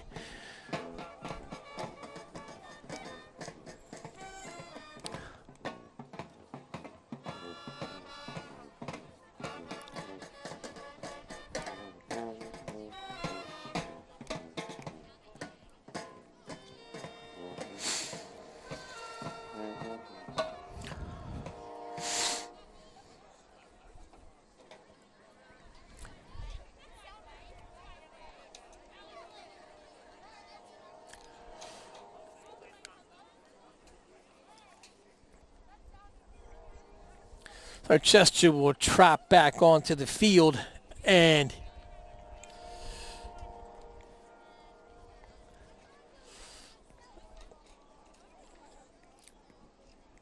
so maybe there wasn't a flag there. Maybe it was a timeout, because certainly a flag wouldn't necessitate the type of break into action that we had.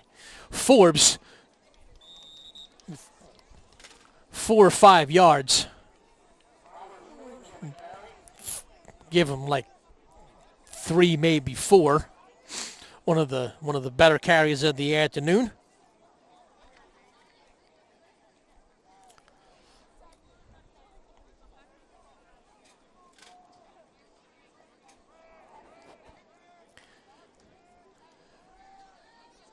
Kamara again to Forbes. They'll get like 1 or maybe none. It'll be 3rd down.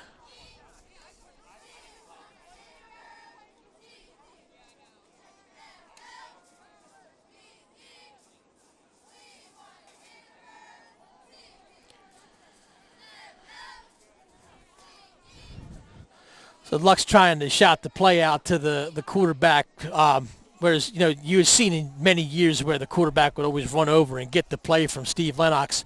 They try to have a much quicker transition. This time Forbes on the screen, and again close to the line of scrimmage, so it'll be 4th down in what I assume will be the last play of quarter number 3. Bucs fans hold 4 fingers in the air, even though we're down 18. It's 4th quarter time, and hopefully, it will be the beginning of what will be a beautiful comeback. And when the 4th quarter starts, it'll be 4th down and 7 for your Bucs, gone the other direction. Finally, the Knitting Corner, one of our sponsors, located on Lincoln Avenue in Prospect Park. Pilot Freight Services, Delaware County Linen, Sleight of Hand Barbers, also on Lincoln Avenue in Prospect Park. Got the Steam Fitters Union, local union 420. As always, right there in the middle, as it should be. Banner paying tribute to Matt DeSands, former student of mine, great Bucs football player. Every time I see that, I get a little sad seeing that. Matt, what a great guy. We'll miss him dearly. County Savings Bank, one of the sponsors as well. 39 North Tap Room and Grill from Glen Olden, right on McDade Boulevard, also one of our sponsors. We thank all of these sponsors for helping out our kids. And 4th down, Bucs are going to go. Kamara rolls out and throws it to no one in particular. I think he was kind of crossed up as to whether to go to Forbes or Awu. Either way, it's an incomplete pass, and Chester takes over on downs. Just 4 seconds into the 4th quarter.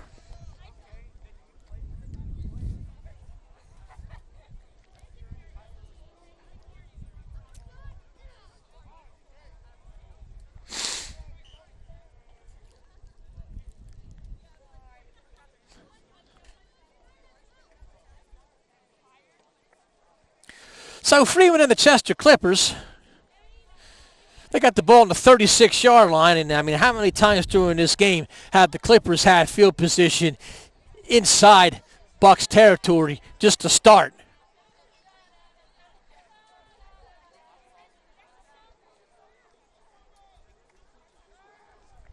It's Sterling. He's got both touchdowns for the Clippers inside the 30 to the 29.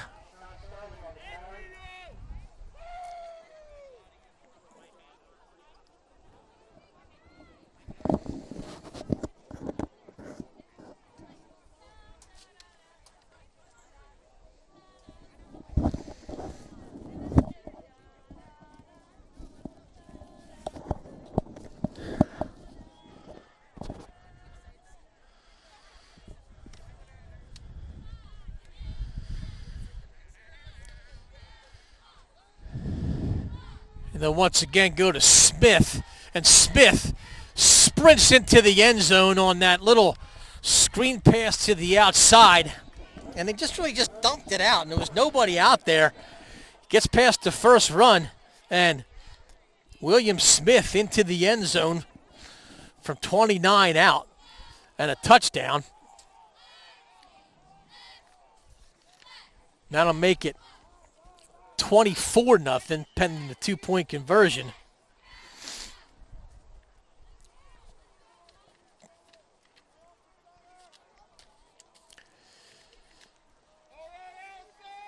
Now I guess they will attempt to kick it.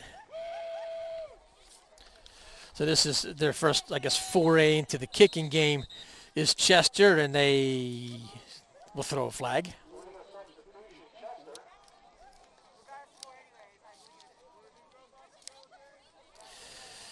This is Sharif Bethea, who looks like he's going to attempt the point after. Perhaps at this point, maybe they'll pull Sharif off the field and decide to go for 2, even though it's from 7 yards out.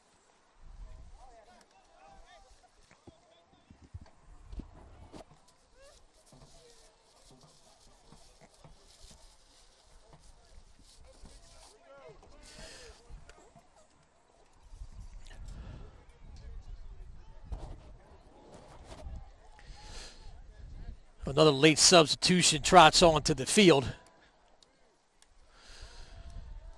Freeman fires into the back of the end zone, but it's incomplete. But nonetheless, it's 24-0 in favor of Chester.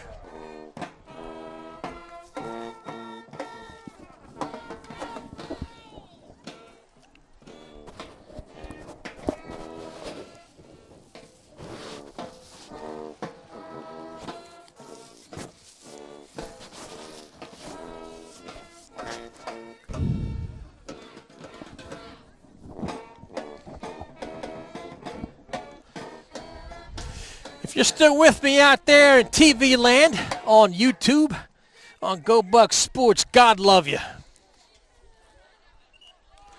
Bucs down 24-0.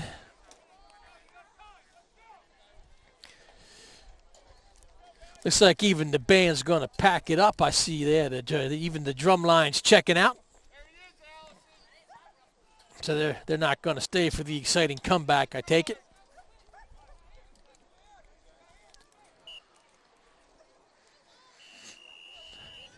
Chester will kick off. Got Fisaro and Awu back deep. And this time it will go. It skids through the legs of Isaiah Fisaro. He picks up at the 15. Isaiah with a little bit of a lane. It closes up quickly. 28-yard line is the line of scrimmage.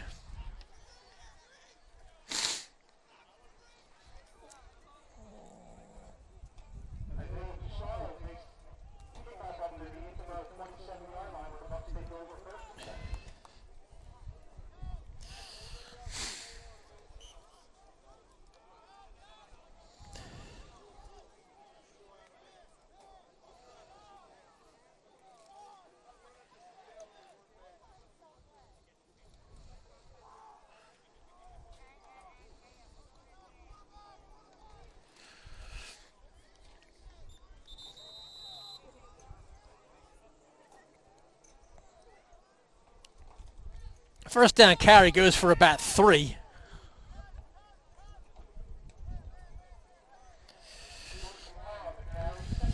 So Kamara with the keeper.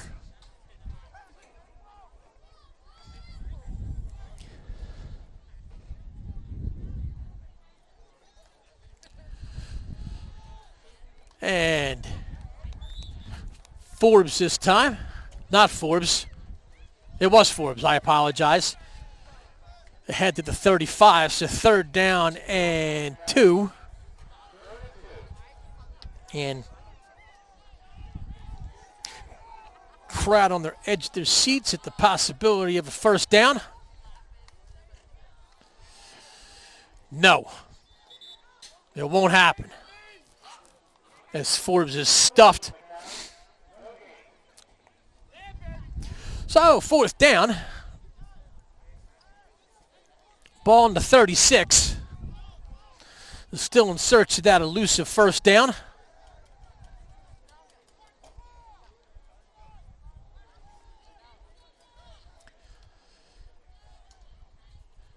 Kamara, the handoff. Forbes stuffed, second effort, and they're not going to get it.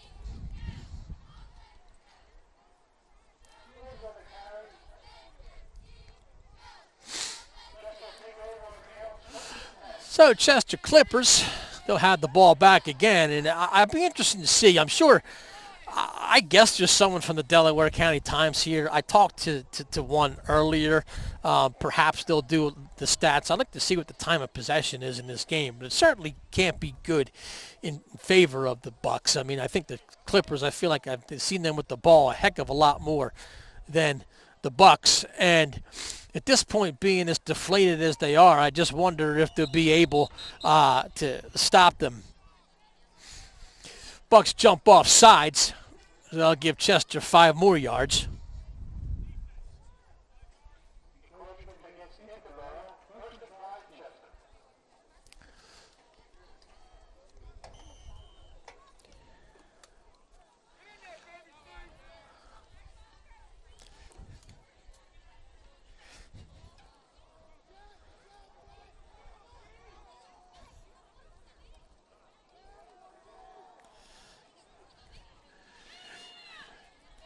Ball roll out.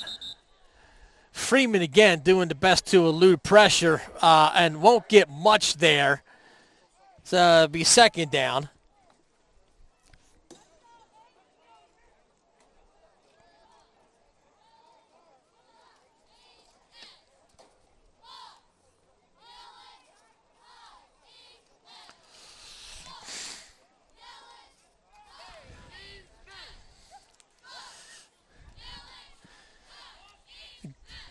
Just received a text from one of our big fans on YouTube. I tell you what, man, shout out. If you're still watching the game now, you are a loyal football fan.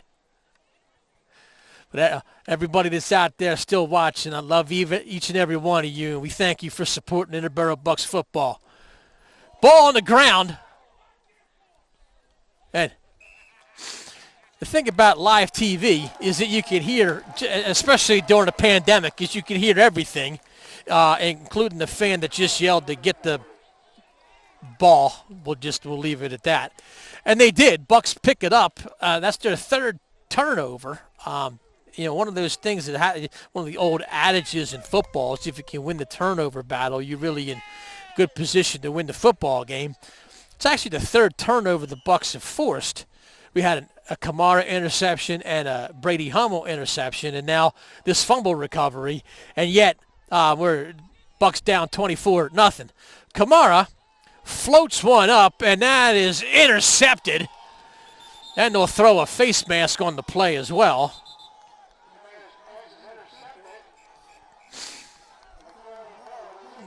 Good heavens.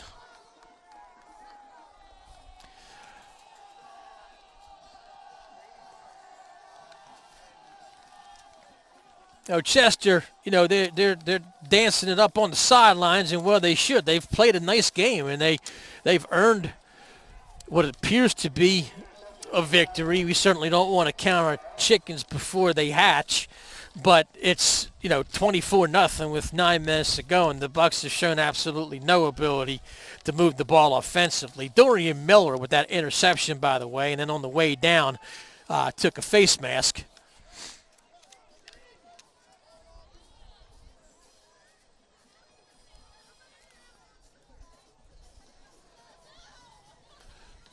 So Chester again with the ball. They get the ball right back after that fumble. And we'll do our best to get some more sponsors on next time we have a break in the action.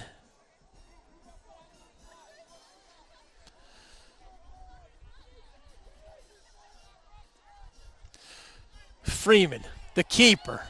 Freeman, past the 40.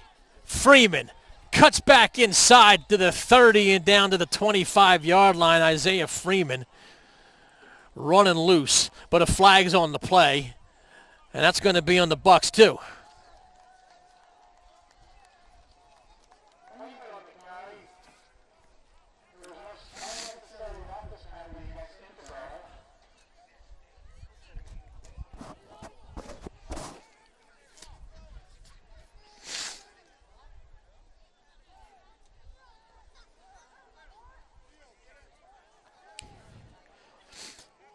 And I lost count at how many personal foul penalties the Bucs have taken in this game. But it's far too many, especially, when the ability to stop them on defense and the ability to generate offense is in question. You certainly don't want to be making those mental mistakes as well. Chester inside the 15 at the 12, maybe the 13. It's Sterling. He bobs and weaves, gets past the 10 and down to the... He's still on his feet. And the Bucs just didn't finish a tackle. And Sterling with his third touchdown of the game. And it's 30-0 Chester.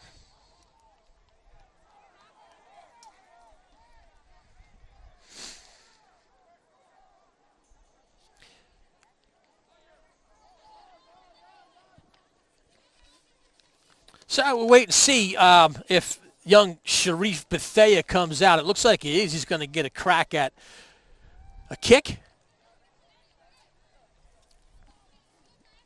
Chester hasn't tried the point after yet. And with 8:52 to go in the game, up 30, why not give it a crack? Low snap. Bethea boots it into the line, and it's blocked.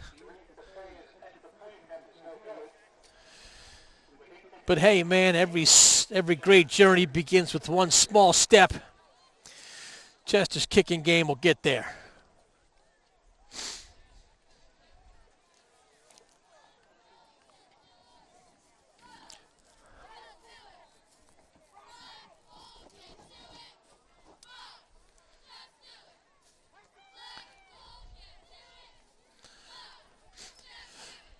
Even though the band took the fourth quarter off, the cheer team is still here.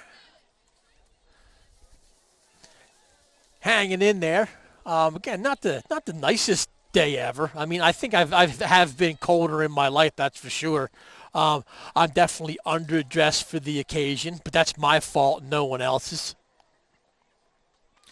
I'm anticipating the chills and body aches that I'm going to have later on from my COVID vaccine. At least that's what everybody tells me.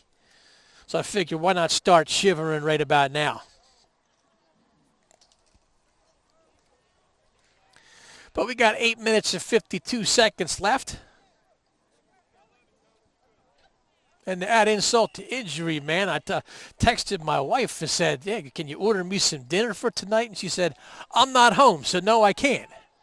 So I guess dinner's on me too. I'm sure that wasn't a purposeful onside kick, up 30, but maybe it was just a flub. But either way, the Bucs cover it. Good field position for the Bucs. Theo Demopoulos on that ball.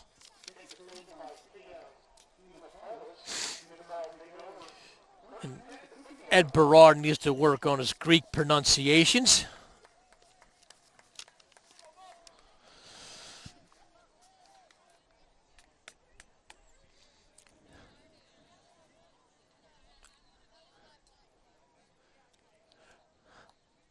So Awu will hand off.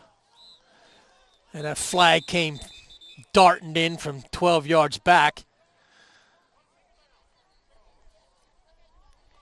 We have a face mask on Chester. Scattered applause. And the first time the Bucs will move the chains will be through a face mask penalty.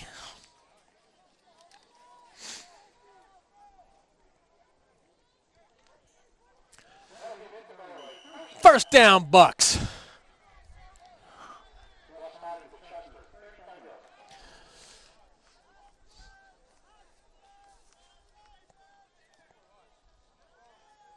And Thomas this time.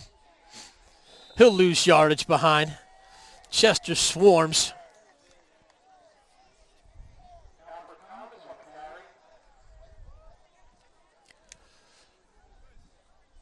They'll lose like 3 yards.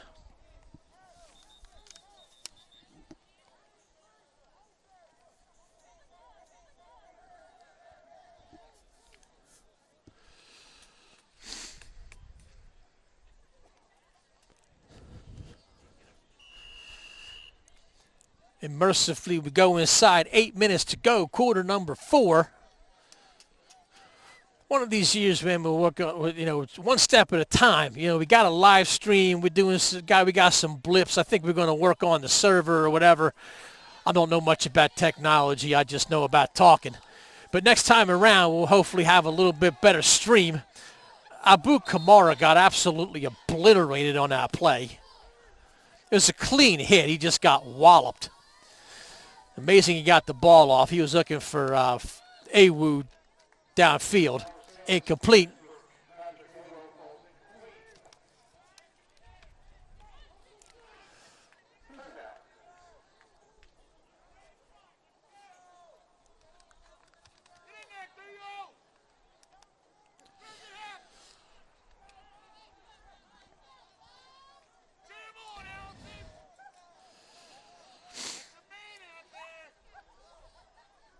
So 3rd down and 11. A1 was the man in motion. Kamara rolls out. He steps up in the pocket. And he'll get sacked behind the line of scrimmage.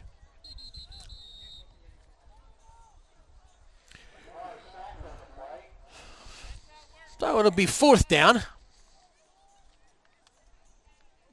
I imagine at this point, probably no reason to do anything but go for it.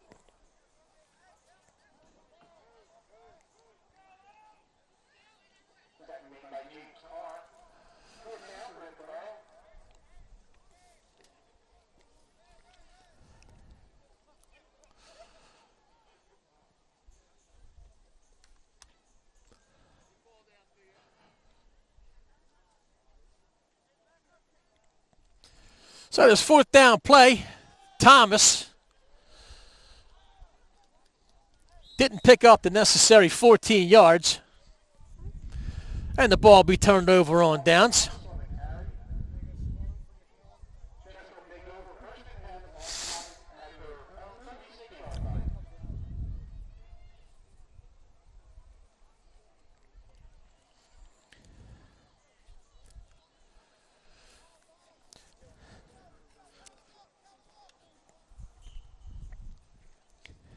So 6:38 is the time left on the clock. Isaiah Freeman's still in there under center for the Clippers. One more score, and actually it turns the game into a running clock for that ends up being an issue. Sterling still on his feet, gets the 1st down and then some. Spin move up to the 50. So they'll spot it around midfield. And the Bucs band trailer and truck makes their way out.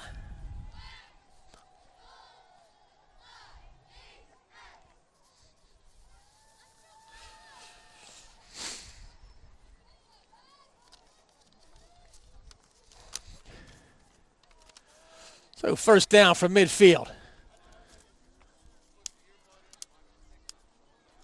Sterling again, running room.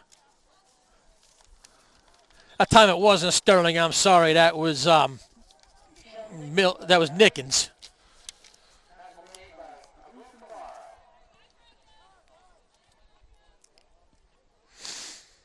Nickens to the 41.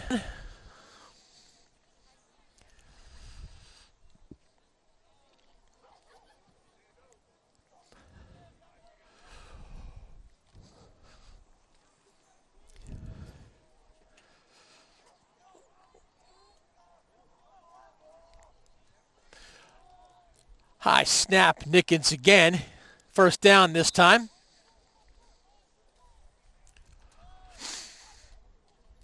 Spot it and wind it, says the head official.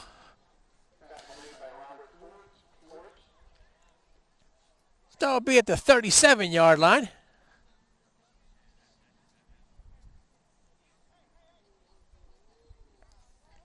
And if I could describe the crowd here and the atmosphere here, I'd say it's pretty much lifeless. Just playing out these last 4 minutes and 45 seconds as best we can. Freeman takes the high snap. They throw the bomb up 30. Incomplete. William Smith, who already has a touchdown on his resume tonight. Incomplete. He was matched step for step there with Kamara. There was a flag on the play.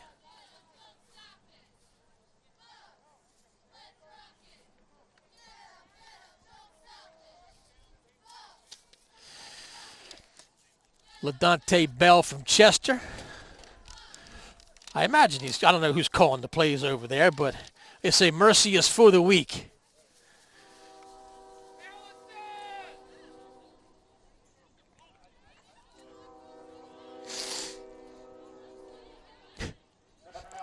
So they declined the penalty and they'll make it a second down if the holding was on the offense. So even if it had been completed to William Smith, it would have been called back.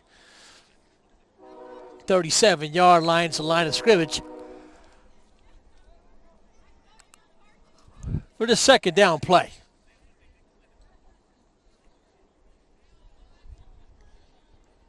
Pressure and thrown in the direction of Nickens. Forbes was there. He probably had a better chance to grab it than did Nickens.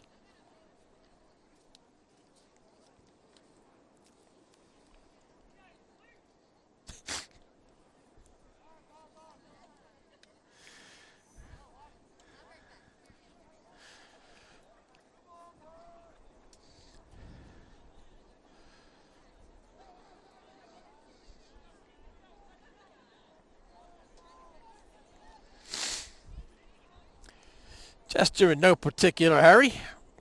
Clock stopped because of the incomplete pass.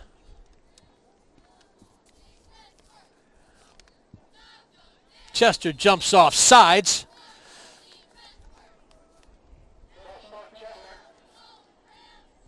That'll knock him back 5 yards. That'll be a big third down and 15.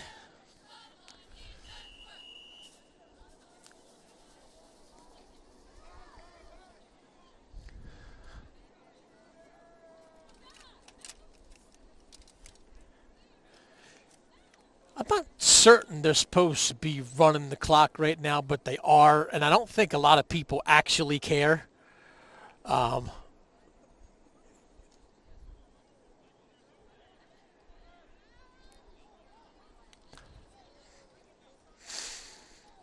High snap, Freeman. Looks for a lane on the outside. There wasn't really anyone to be had. He gets a couple of yards almost back to the original line of scrimmage.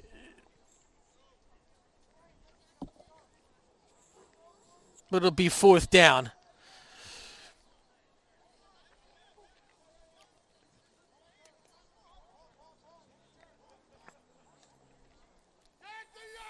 And I don't think they're going to punt. It looks like the Bucs put their punt team on, but then the quarterback just tried to back onto the field, so I don't think they're actually going to punt.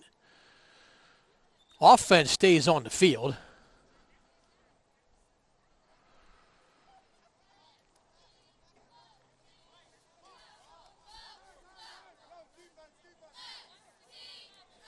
There's not a timeout on the play. There's just mass confusion everywhere because there's been enough time between plays where there should probably be a delay of game penalty, but I don't think they're calling that right now.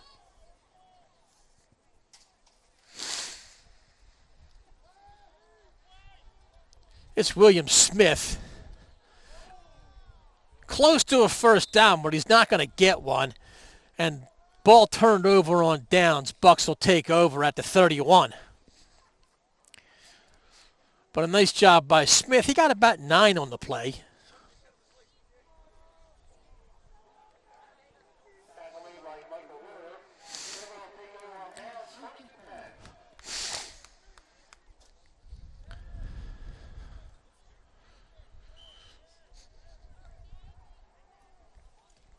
Mike Witt saved perhaps another touchdown, if not at least a first down. And Bucs offense with the ball. 3:43 to go. Alfred Thomas will dance around and lose a couple.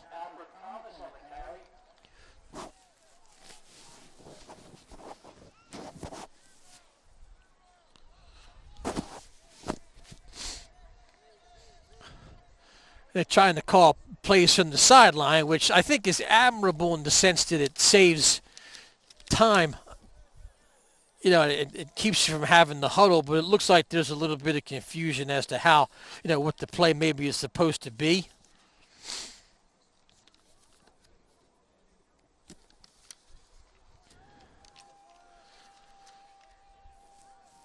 I mean, in the end, it's still about 30 seconds between plays. Kamara floats one up. This time it's a better throw. It's caught by Awo, but I guess they're saying that they're going to give him credit for the catch. I thought it was out of bounds, but they're saying that it was caught. So nice job. I mean, good, nice throwing catch. And a first down for the Bucs.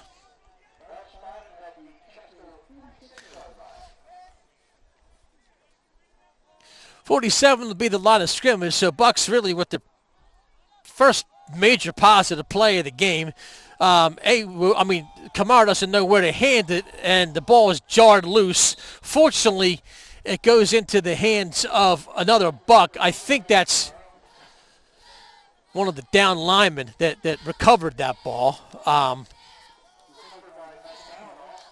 Gallinall with the recovery.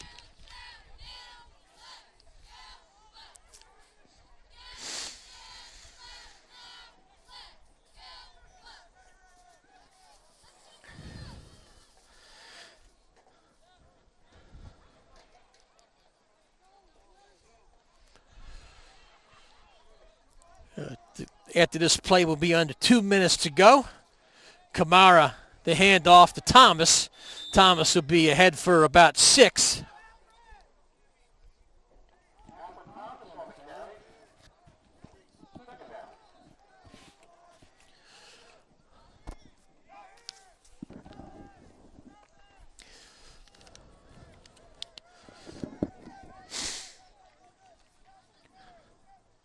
So 38-yard line, third down and a couple. Thomas shoved down behind the line of scrimmage, so most of the progress from the last play lost, and it'll be fourth down.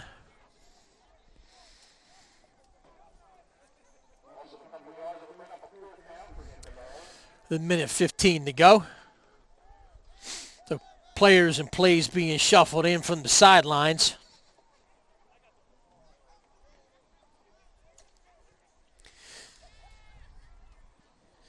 And this play, I imagine, is the last-ditch effort of the Bucs. Maybe put some points on the board. And today is just not going to be their day. Kamara sacked for about a 20-yard loss. Tough day at the office for the Bucs offense. 45-yard line will be where Chester will take over. And I guess it's kneel on the ball time, but nothing else is really going according to convention, so we'll see.